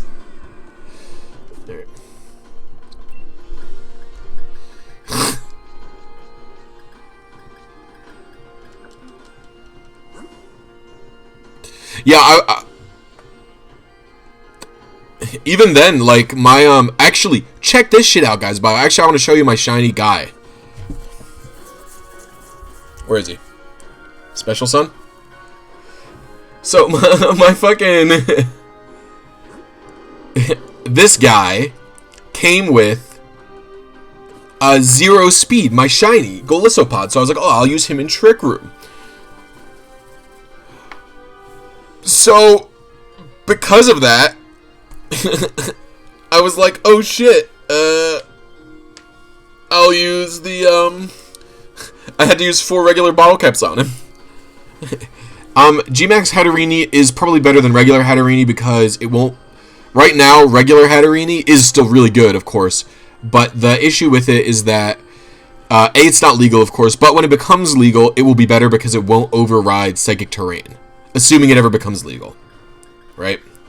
Right now, it overrides Psychic Terrain with Misty Terrain when it uses its Fairy move, which sucks.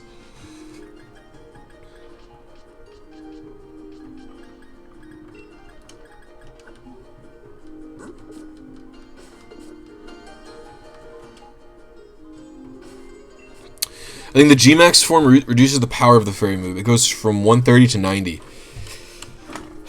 Yeah. I guess that is a problem, huh? It depends on the situation, though. I feel like, personally, I prefer not overriding the terrain if I can help it.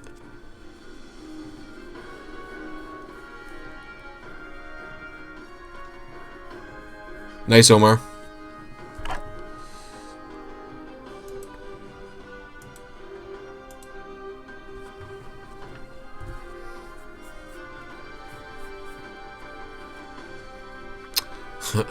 I don't think 0 attack is totally necessary.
Yeah, the 0 speed IV will suck, of course.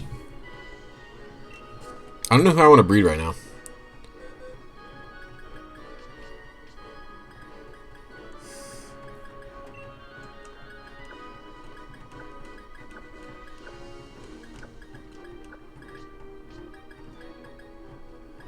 Do I want to go with Glalie from this Frostlass?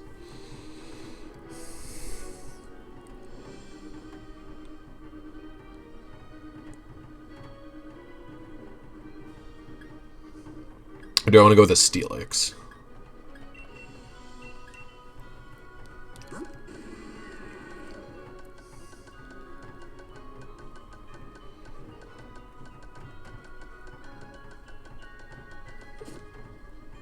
Or do I want to breed an Abomasnow?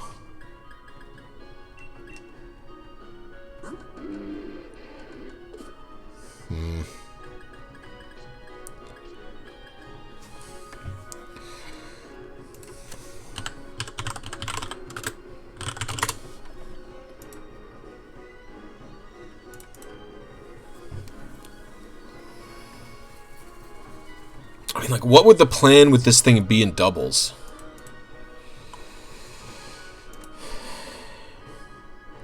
It would be a Trick Room spammer, right?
But with the power item, you're still only breeding down 5 IVs.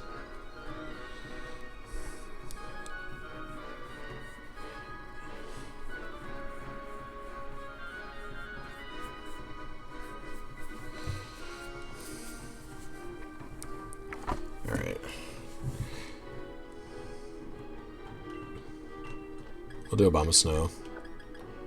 My Quiet Ditto.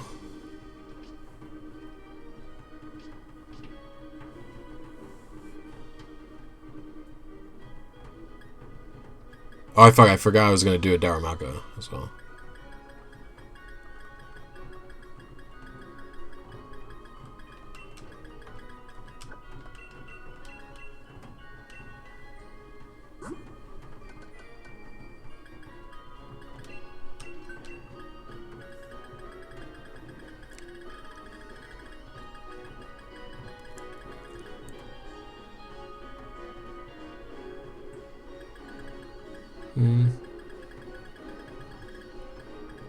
You get the Destiny Knot.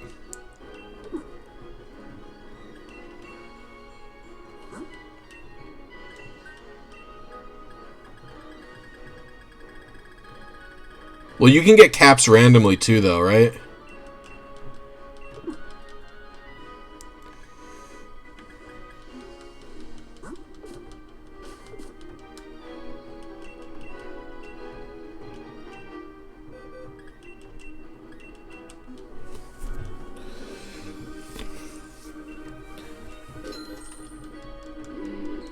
Yeah, caps you can get in Digging Duo in raids, and as also like a random reward in the battle tower or when you fucking rank up shit, right?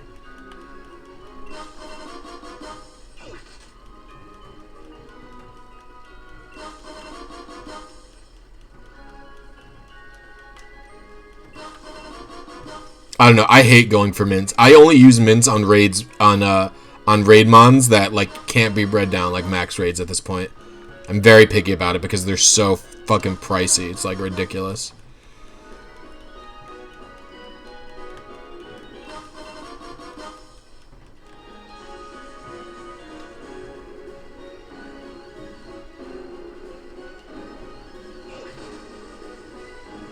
That's true. Anglet's definitely good if you yeah, if you're going for a shiny, it's probably worth it to wipe the mint, right?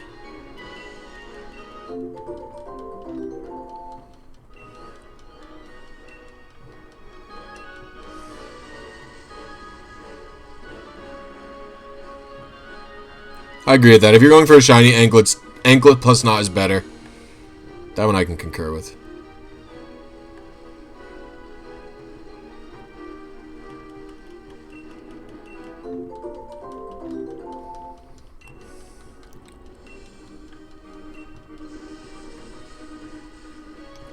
I think that's an insane statement. Mints are 50 BP. That shit's fucking wild. So expensive, yo. I still have like a good amount of bottle caps too. I'm pretty frugal with my bottle cap and mint usage. Right? Like what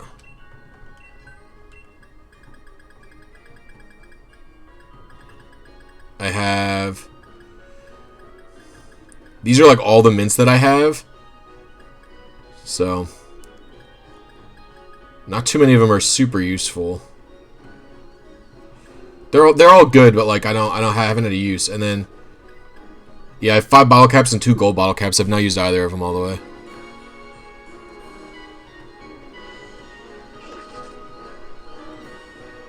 Use more BP. What are you talking about? Usually you don't need to correct too many stats. And I also really don't think you should be getting bottle caps with BP, since you can get them in other ways pretty easy.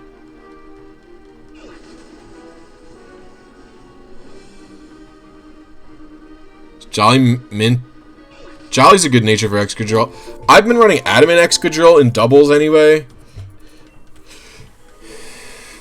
I think the only real reason to run Jolly Exca is probably to outspeed Adamant Exca, right?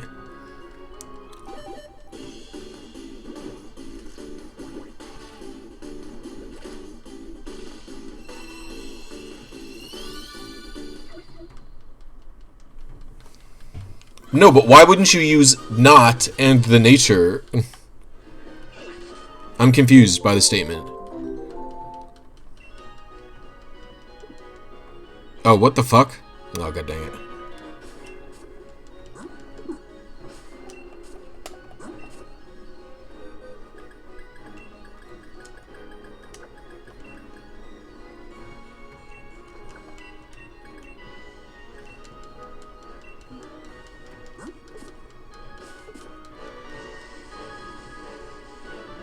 If you're going for a shiny, I agree. It's worth it to do it to get the 0 speed. But you can use not to breed 0 speed. Oh, what? Hello? Wait, what? Wow, really?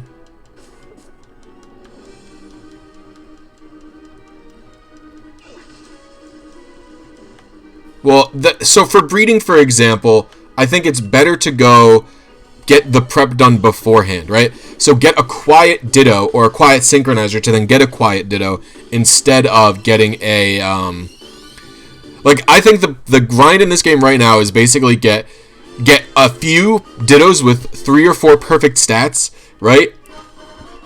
Then get the Synchronizers and then grind out all the natures you need on Ditto. I think that's really the way it needs to be going.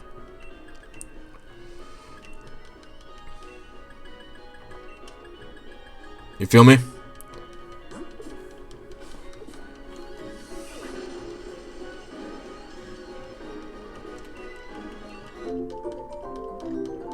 Anklet plus Everstone is only 1 stat.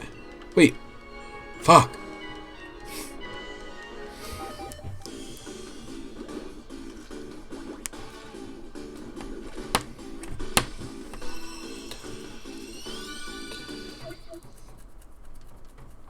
Yeah, Hydromech. That was pretty much my plan. Yeah.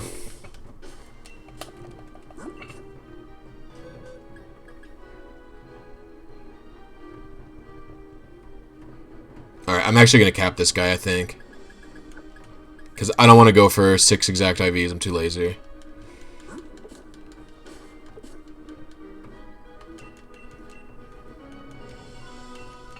Takes a while.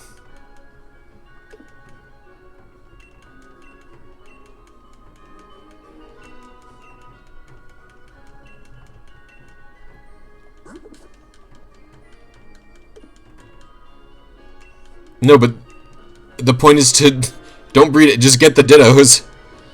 Yeah, but you should just grind it out, getting the Dittos and Syncs. It's just worth it to grind that out.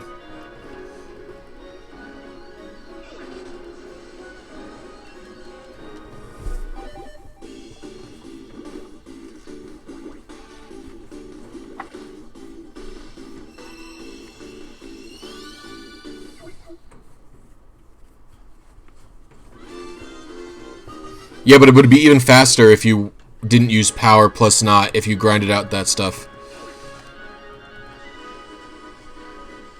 Oh, get back here. Come here.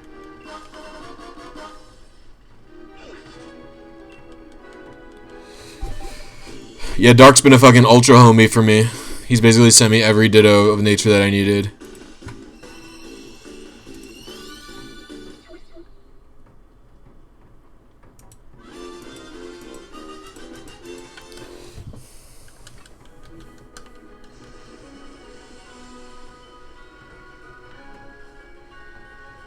I don't know. I think the nature mints are too much of a pain in the ass to deal with.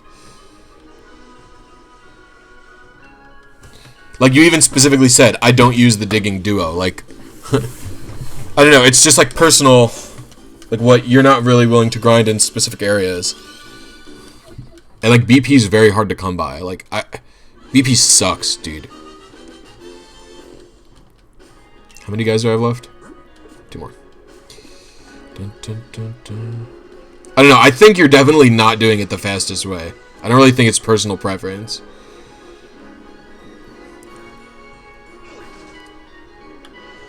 But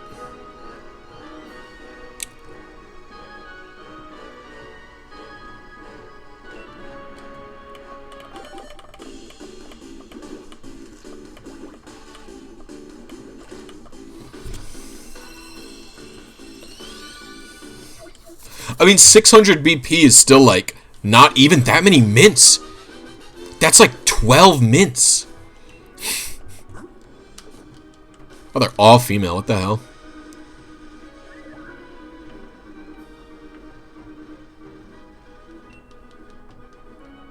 Awful.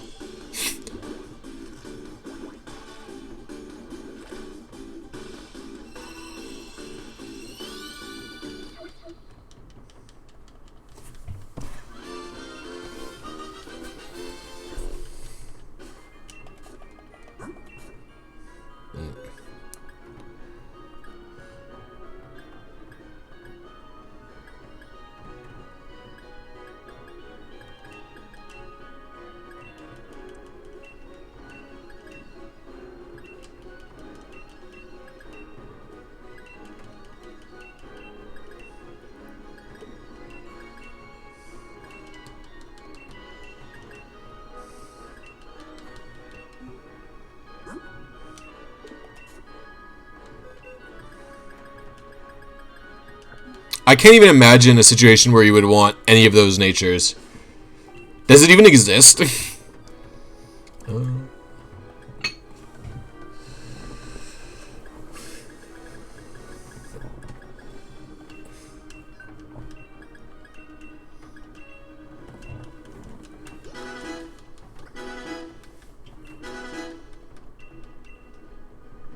Yes, I do want Ice Shard, actually.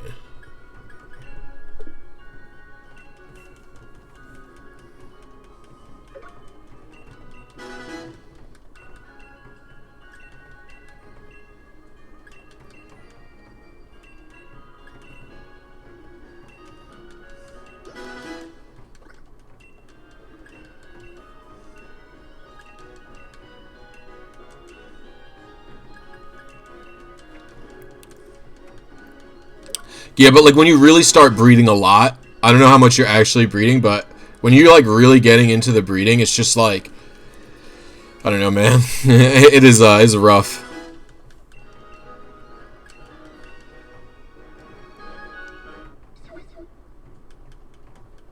The poor Snover will need a dentist.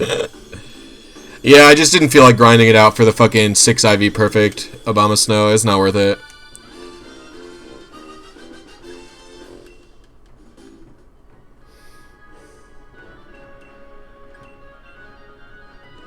Will 18 really not get me there? Yo, that's fucking shitty.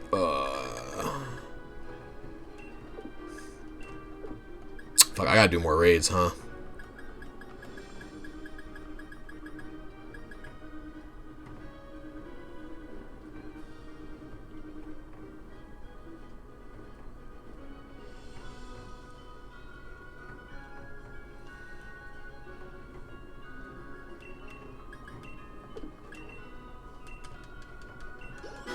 I can't believe that. That's fucking insane. God damn it.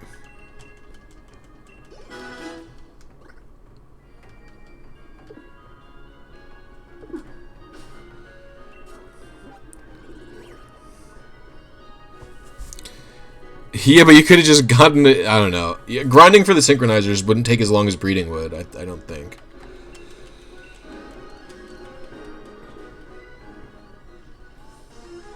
Yeah. That could work too.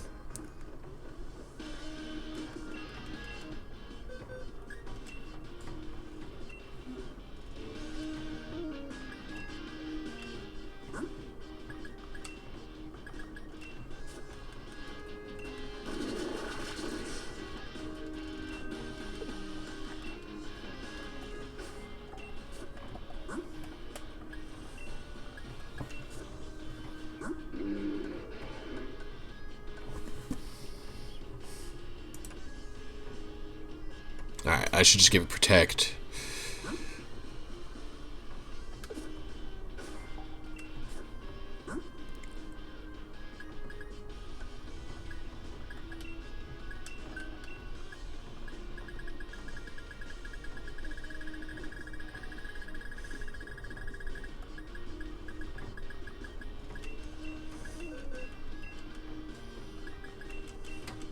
I need to give Blizzard PP ups.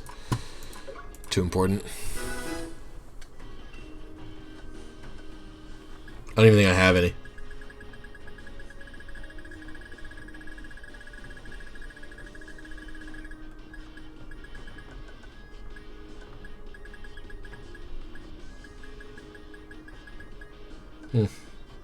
I know where you can get them. Dynamax candies, that's true. I always fucking forget those.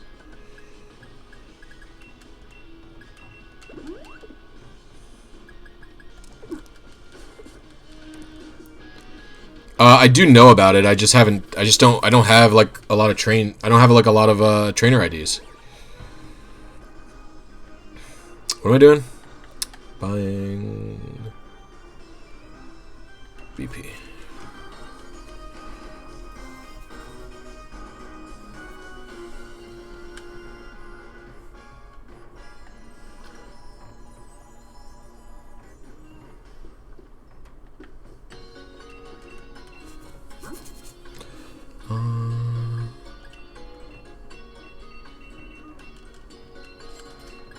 We'll do your special attack. I will do one of these.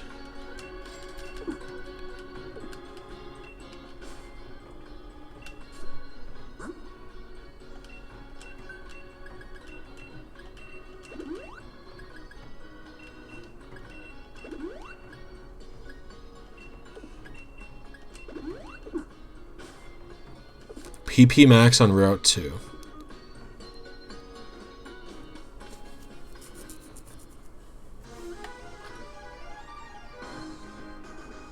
BP each. I don't know how much BP I have though. My BP's fucking precious. No thanks. Not spending 30 BP on that shit. I gotta nickname this guy.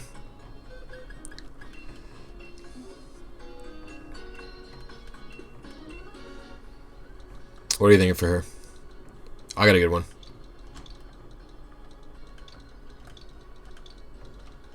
Is that how you spell it?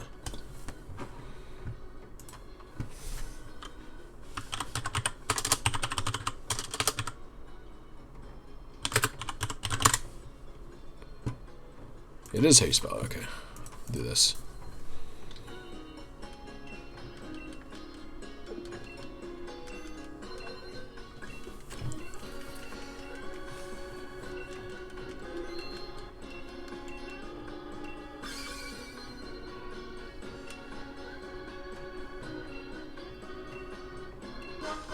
Thank you for the milk.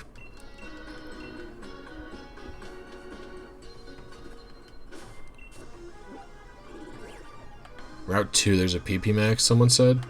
Where's Route 2? I might have used it already.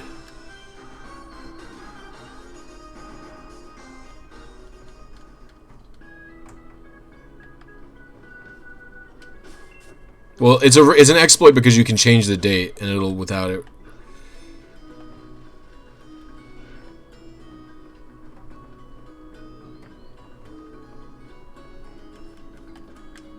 Where is it?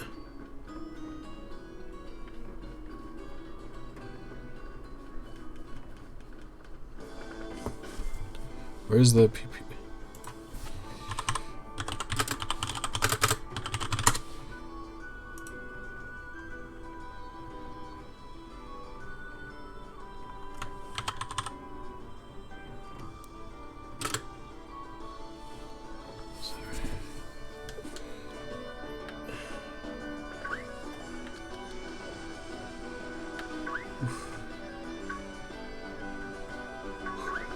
Fuck.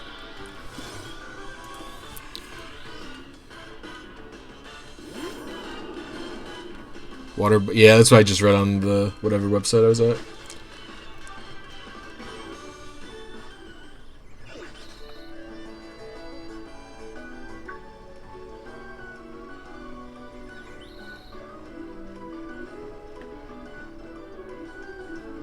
How do I get in the water?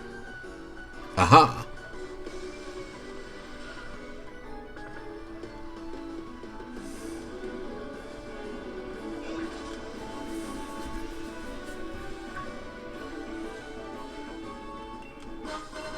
Oh, that's not what I wanted. Fuck off, Dreadnought. Ah, hell yeah.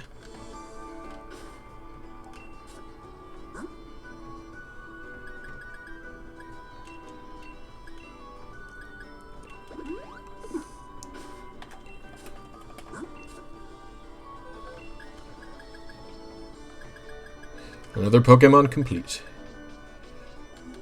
Feels good, man.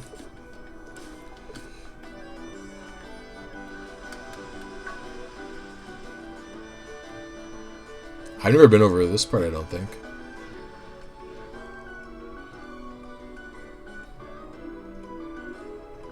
Excuse me? I cannot get past him.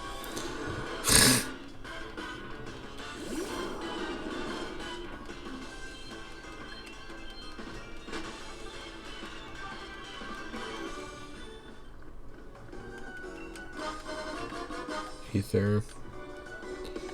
Fuck. Fucking little zigzagoon shit lords.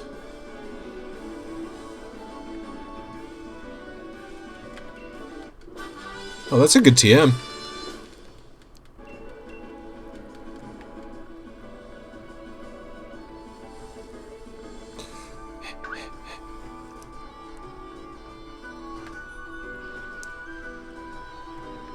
Oh. Oh, he's gone.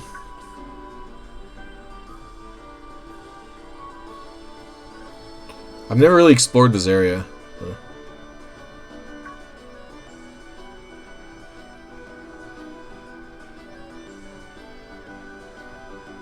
Where am I going? I'm going, guys.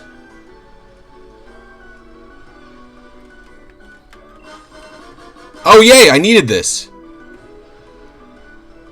Onward and upward, I guess.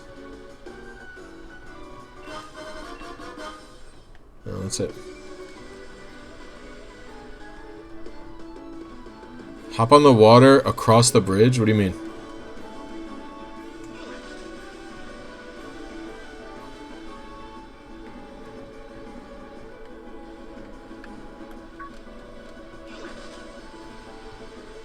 Over here?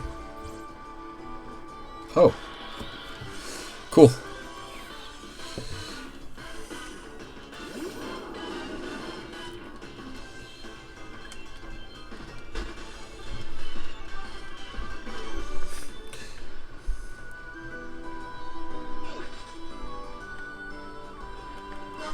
Yay, choice band. Now I have 2 or 3. Someone said there was a mint. Where's the mint?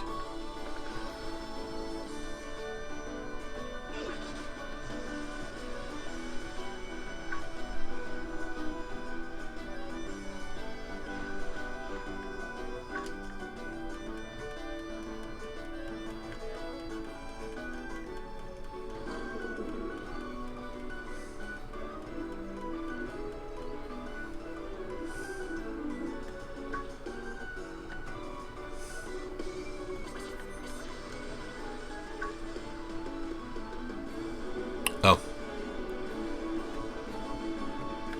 Well, that was cool.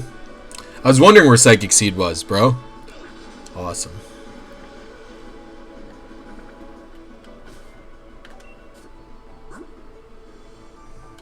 That's really cool.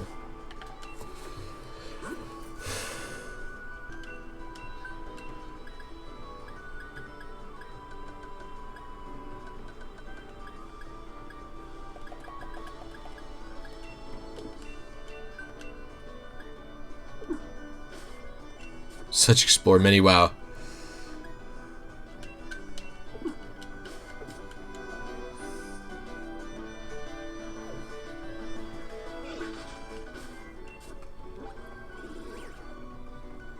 Turffield? I've been a little bit in Turffield in like I went to I found the Crawdon or whatever. Like over here. Like, I went over here, and then there was a Crawdon. Yeah. There's something over there. Is there more than just where this guy is?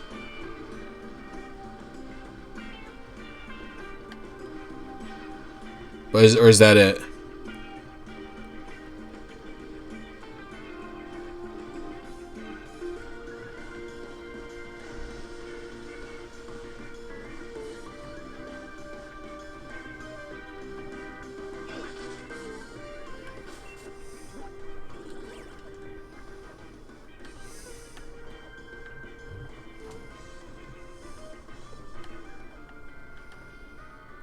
Okay, cool. And don't forget, there's a TM behind the professor's house for anyone who hasn't gotten it. Alright.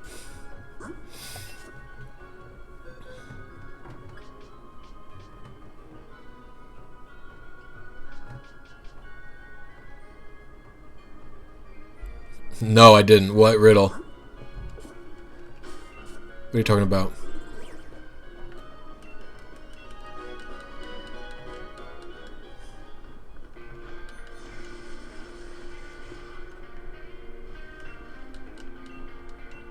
Where is it?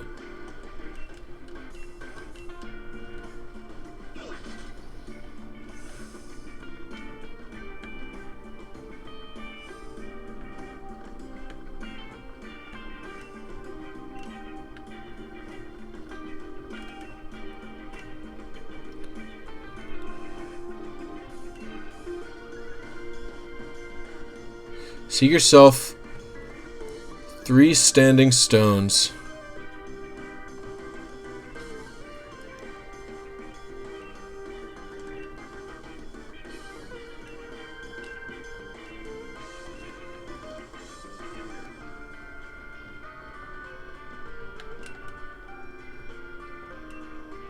What?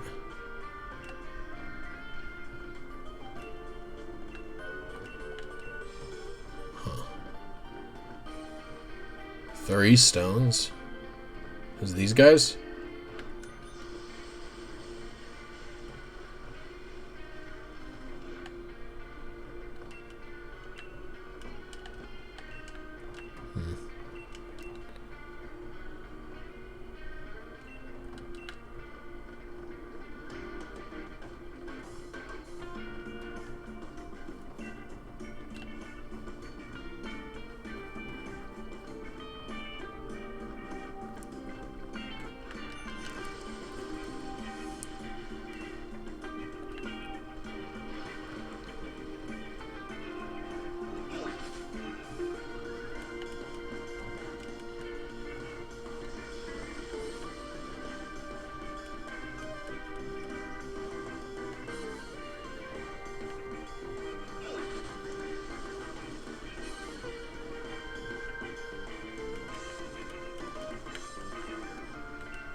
Shush. Shush, lady.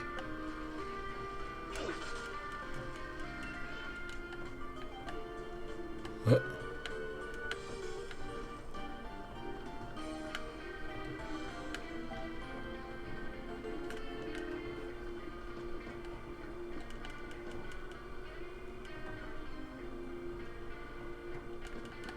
This isn't anything.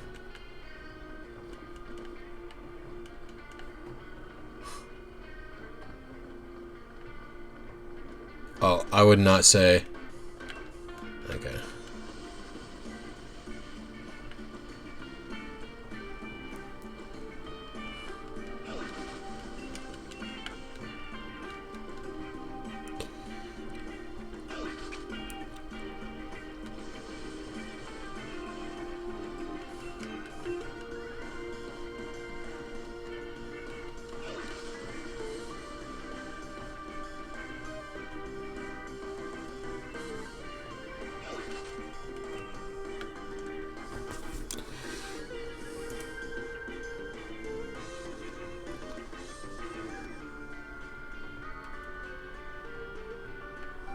I talked to them in that order.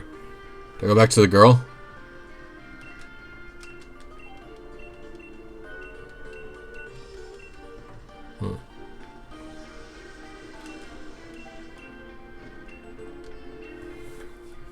Oh no, I did grass, fire, water. Lol.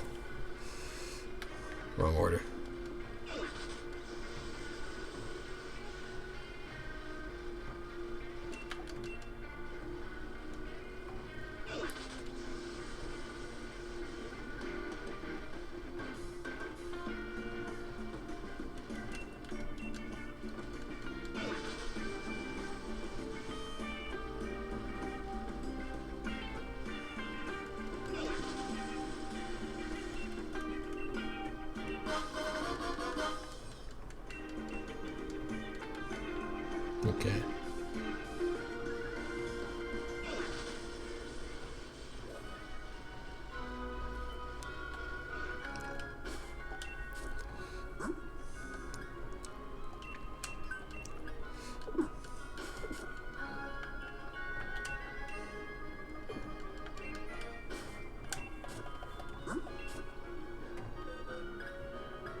If you encountered Stonejourner, it would have been cool. Agreed.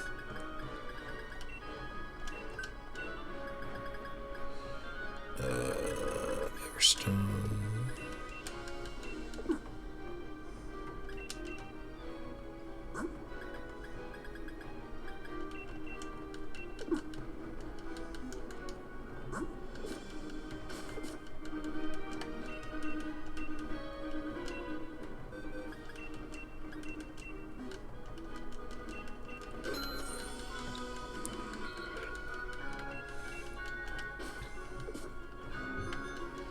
It's version exclusive. I like version exclusivity. I think it's fine.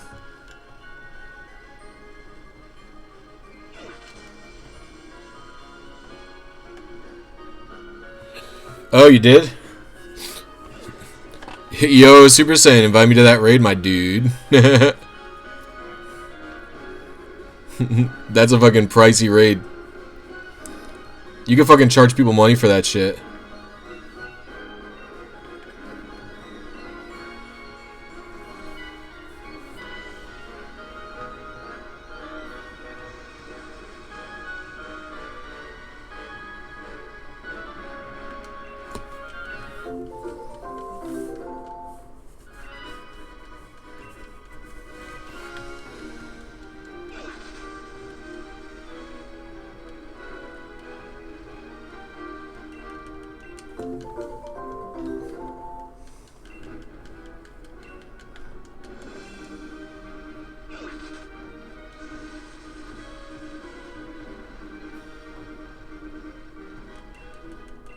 It's my opinion on Breath of the Wild. Really fun. I like it a lot. Very cool game. It's hard to get like wonder like that, I find.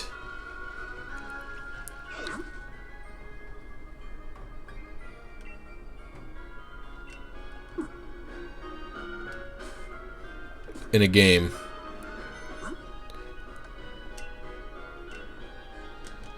2206.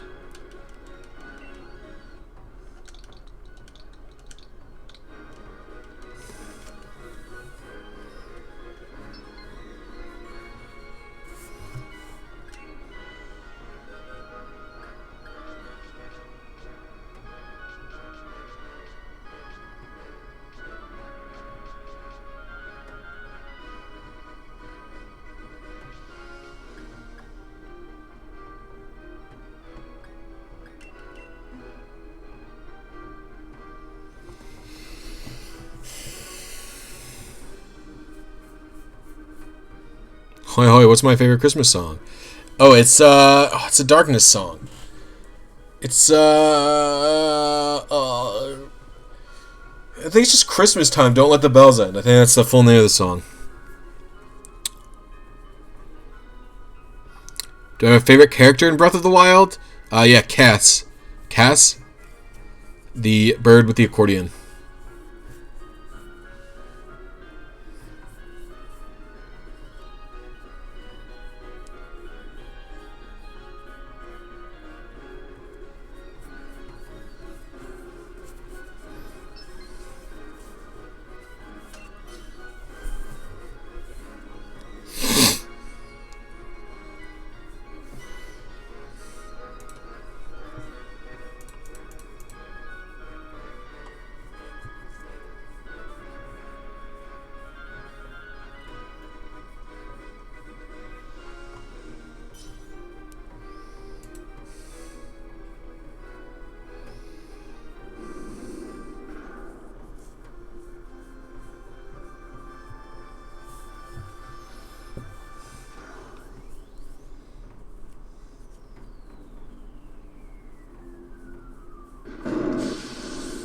This shit's gonna break out.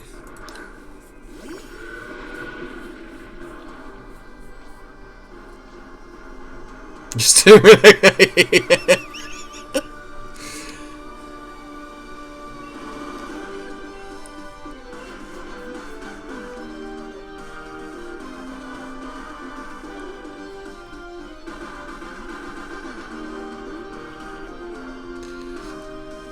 I always use a repeat ball. Jeffy likes pizza too much. How can you deny pizza's cuteness? That's really the issue here.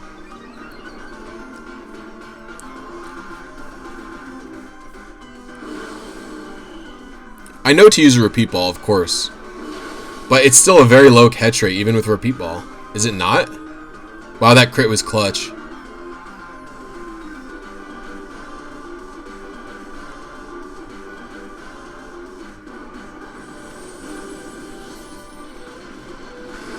Wait, why didn't the party lead Dynamax? I don't want a Dynamax.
I'll go for a repeat ball. Almost use Master on it.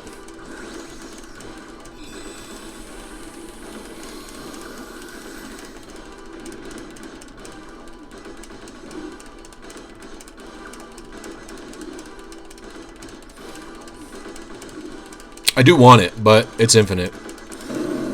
Yeah, the classic. The classic.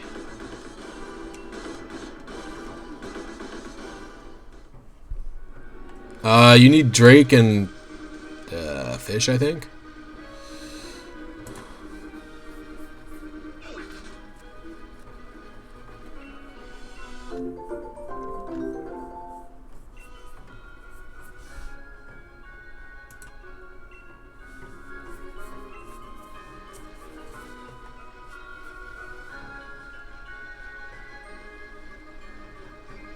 The other ones are just really rare.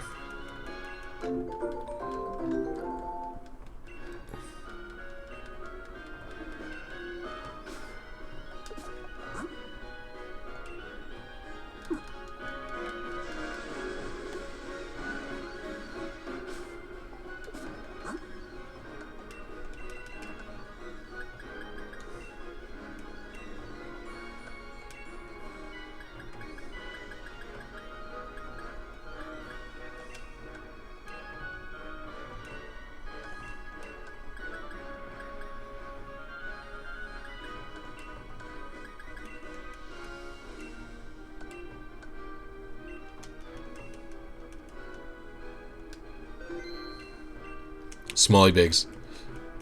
Meme name.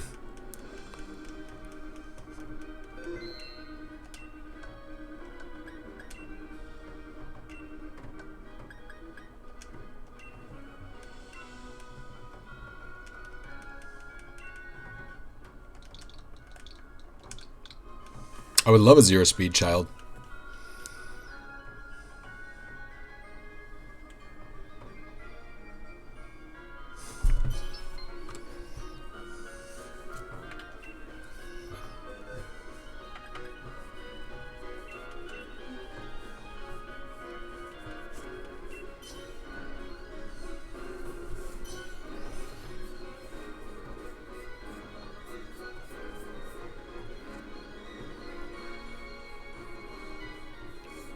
No, they don't work on fossils. Synchronize only works on wild encounters right now.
I wish I could one hit him.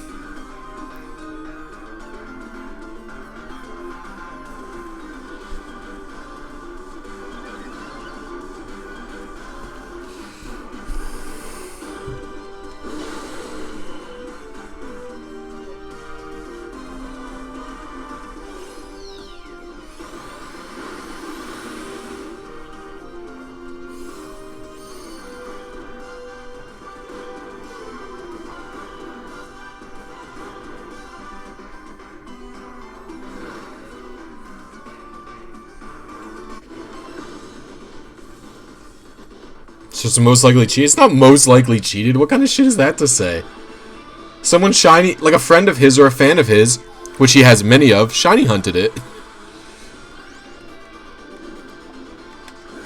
And then they got it to 100 and they just fucking, they got it to 100 and they just fucking capped it and minted it. Yeah, I don't know.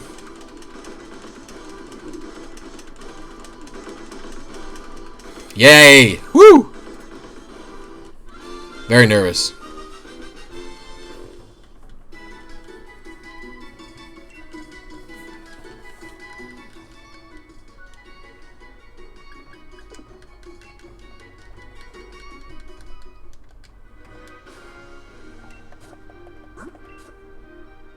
Thank you, Super Saiyan.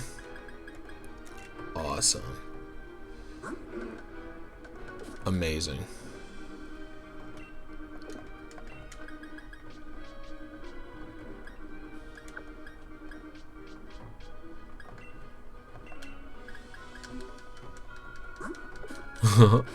I'm probably going to use it on my Trick Room team.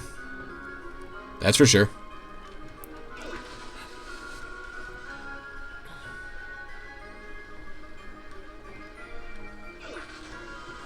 Yeah, it is your luck, Elvies.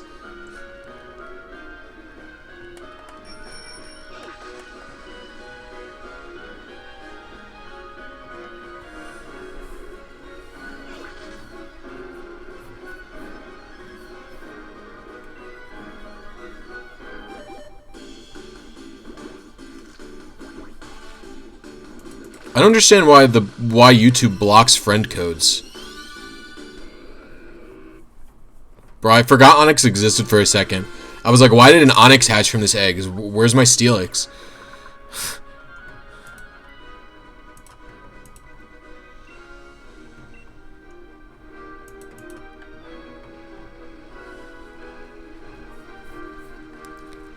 Well, especially in the Trick Room setting, it's definitely better than Max Strike.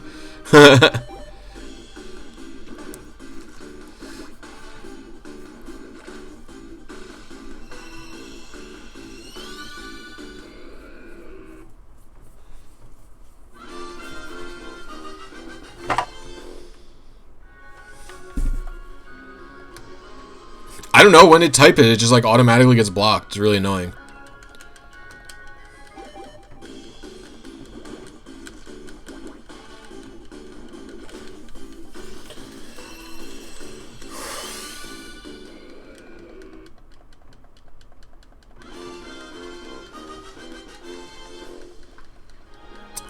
Not even 200 entries in the Pokédex, Jake. You would, if you knew me well, you would know that is actually quite a lot for me. 200? That's so many. How many do I have? Like, probably like 180? Yeah. I never catch all the Pokemon. I catch specifically what I'm interested in, and that's it. I've completed a regional dex literally once in my entire life, and it was in white version. Would it be running worth more berries than usual with Snorlax on your team? I don't think so. I think it might be smart to pair Snorlax up specifically with another berry user, and definitely be running a berry on Snorlax also specifically, but... like, it'll probably go something like Belly Drum plus berry that it's good with, like whatever, a Guava or whatever berry, right? And then Dynamax or Gigantamax, and then Gmax Replenish is probably really the actual rule, right?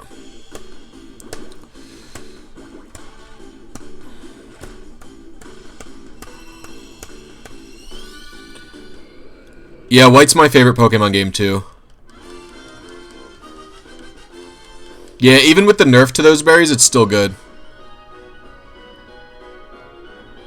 Yeah, but the thing is, with Snorlax, you're probably going to be using the Gigantamax move more than once, right?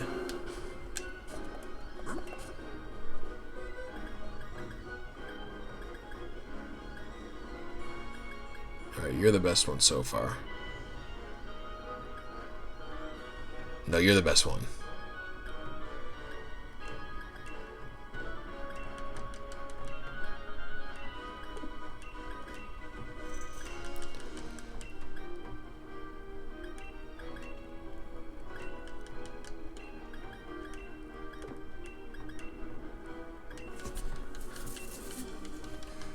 Much vitality, very well.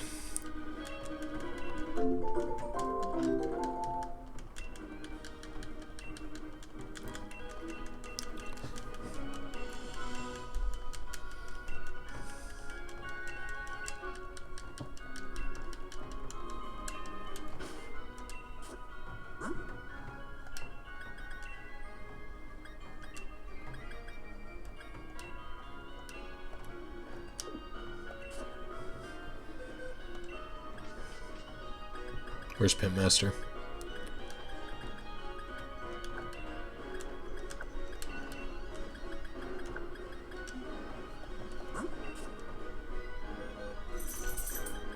The wild area one has like wild Pokemon all over it. It's really annoying. There's also lag.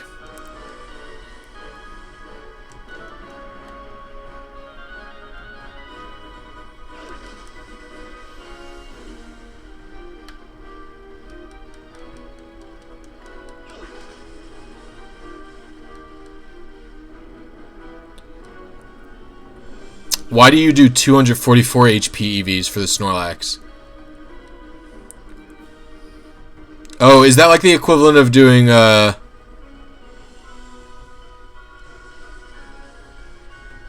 a few EVs shy so you get the round up? Is that what it's for? What do you put the rest in defense?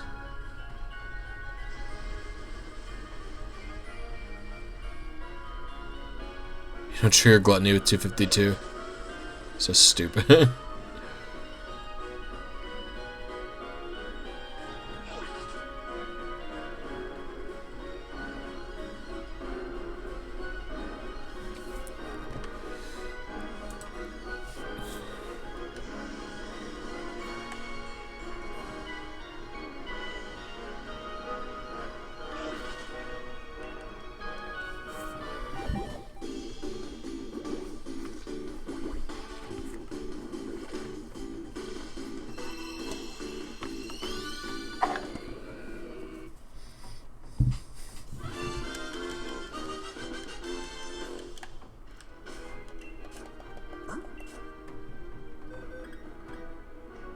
You are not better.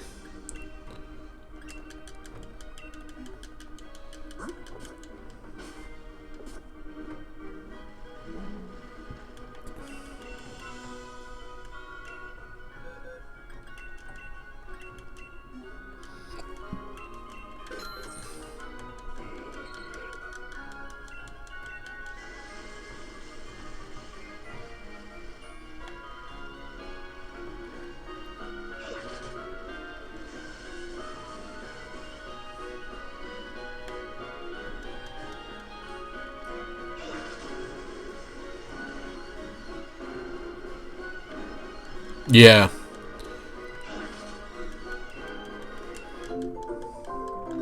That's another thing that takes getting used to, is not EV training for level 100.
I wonder if the best way to set Trick Room is always going to be with Cofagrigus.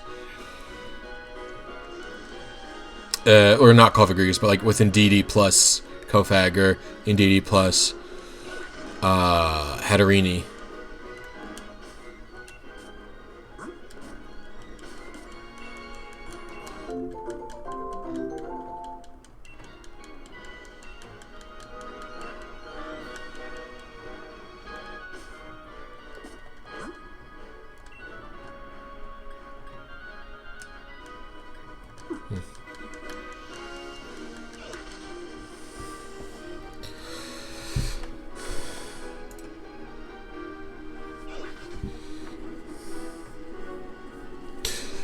Well, if there's a Duraludon, I would definitely be using...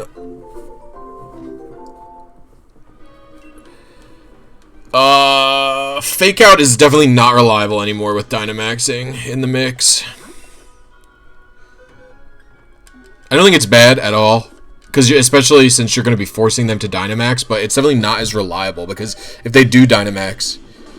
Yeah, that's what I'm saying. Duraludon is not going to threaten Cofagrigus at all. So if Duraludon's in the mix, then I wouldn't use that strategy, no. But the thing is, I don't like leading Cofagrigus, bulky Cofagrigus with... Wow, really garbage. Get the fuck out of here. Are you serious, Onyx? What's your deal? Holy shit. The thing is, I don't like to... I wouldn't like to lead, I don't like Trick Rooming. I don't like a Trick Room set up where one Pokemon is basically just like completely useless, right? Do you know what I mean? Like, if Cofagrigus is like a defensive Trick Room user... Oh fuck, it's gonna go in the box. Fuck me, I'm an idiot.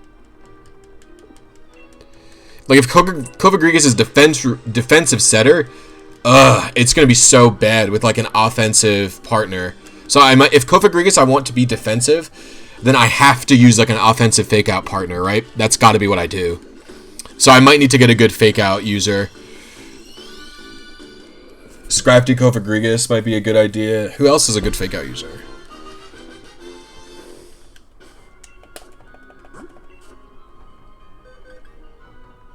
Wow, perfect Onyx already.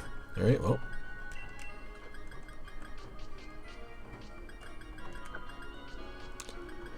Like if I want to use but if I want to use a special attacking, but if I want to use a special attacking, yeah,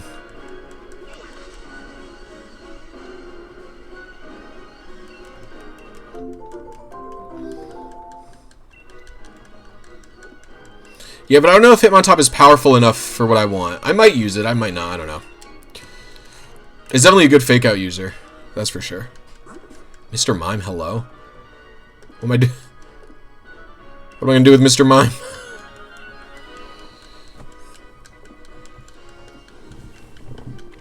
Oh, Galarian Mr. Mime. Maybe. That's interesting. Bulky boy. Yeah, so for my thoughts, it's just like... It's just like... See, if I want to use a defensive Cofagrigus, I need an offensive fake out user. But I feel like every time they're going to Dynamax there, right? I would just have to predict. But the thing is, if it's a defensive Cofagrigus, unless it's like a max darkness, I'm not going to... So I feel like... I don't know, maybe I'm crazy, but I feel like with Dynamax in the mix, the defensive fake out... Defensive Cofagrigus with a fake out as a partner isn't as reliable as the follow me strat, right? That's a fair assessment, I think?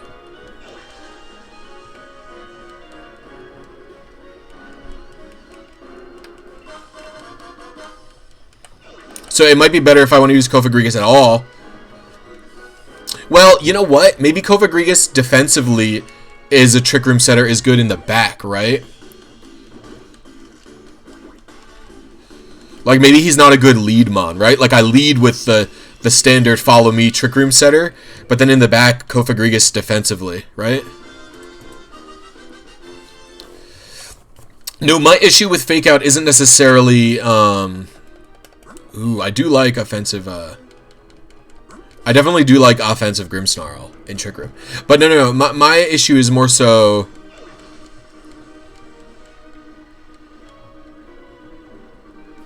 with Fake Out being negated by Dynamaxing, right? Like, if I Fake Out the wrong guy and he Dynamax turn 1, that's very spoopy.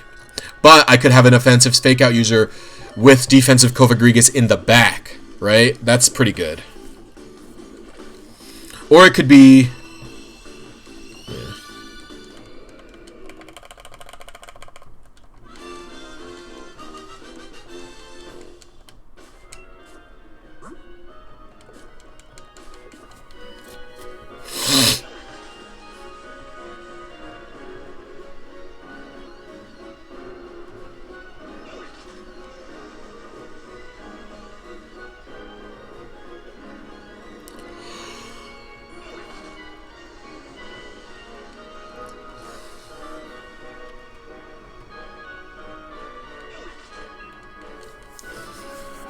Mimikyu Scrafty. Yeah, well. Yeah, I guess I just don't like that strat because it's not as anywhere near as reliable. Yeah, it's a 50. Yeah, that's why I don't like it. It makes me nervous about that. I do like Mimikyu as a Trick Room setter because you don't need to worry as much about like defenses. You're garbage because you don't.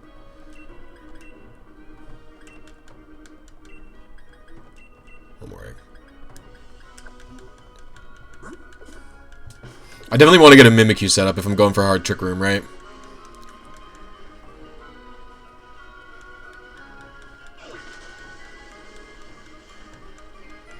Will-O-Wisp, Trick Room. Are your other two moves just Swords Dance and Shadow Claw?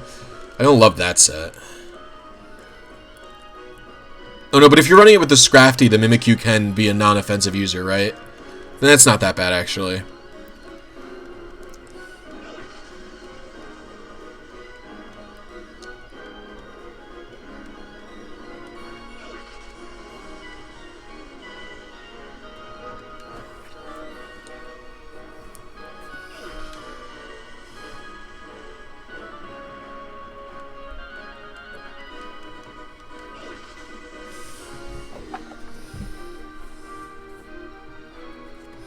I think I'll try out defensive Cofagrigus and Fake Out in the back. But offensive Cofagrigus is definitely better with Follow Me for sure.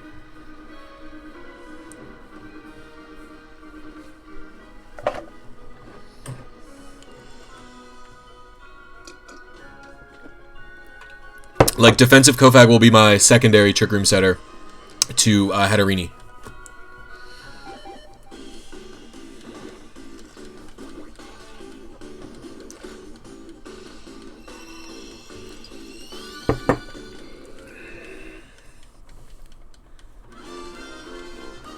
Yeah, I think Will-O-Wisp is really good too.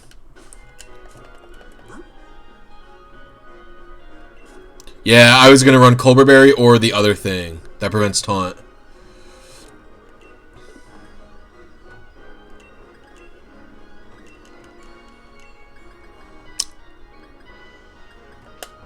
Okay.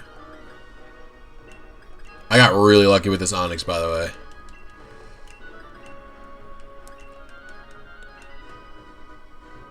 If it's an offensive Cofagrigus, yes.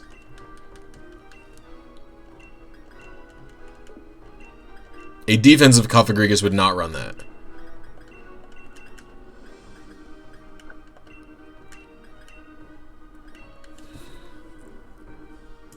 Yeah, it would be Dark Pulse probably would be what I run.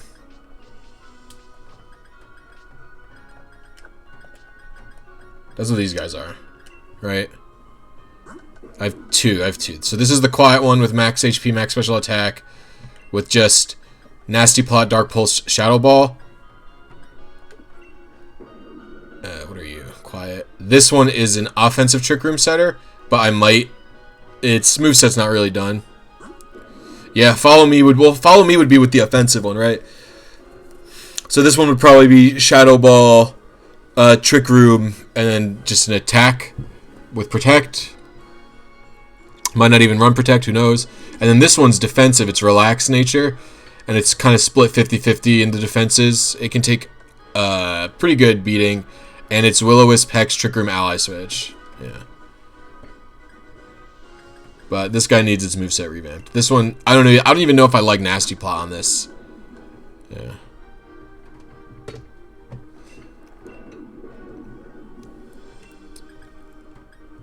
Body Press would... Oh, yeah, I guess Body Press could be okay if I drop... No, because I don't have room for Body Press on this set, right? What, this one? The Relax one? Yeah, it's really good. I think so. The Ally Switch could be really good for the memes. For him to help out the sweeper in the back, right? Like, I fake out with Grimmsnarl, and then I fucking ally swap, and Kovagrigus takes the hit, and then Grimmsnarl goes to town. So I think that's pretty good. Yeah. I don't know. This one with the Nasty Plot on it is definitely more of like a singles set, because it's just supposed to like take a hit. Yeah, I don't know. We'll see. Alright, that's going to be it for me for now, guys. I had a really fun time streaming and hanging out with all of you, and I hope you guys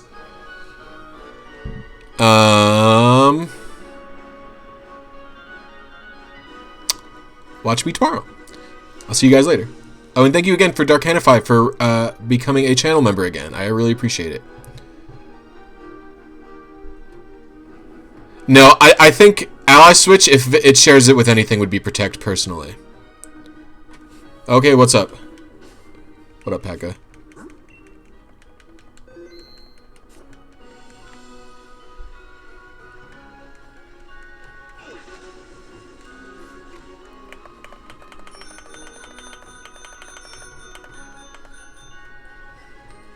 Brick Break? I wouldn't use Brick Break as like the only coverage move. As the only fighting move, personally. But I think if you can fit it with another fighting move and a dark move, then it's actually pretty good. Because you can break the screens. I really don't like the screens. Like, they're really frustrating to me. I've been having problems with them. But if he's also not your full offensive Mon, I also don't think it's bad. Like, if he's like a support Scrafty, like, not fully as just your main attacker, then it's fine to have it as your only fighting move.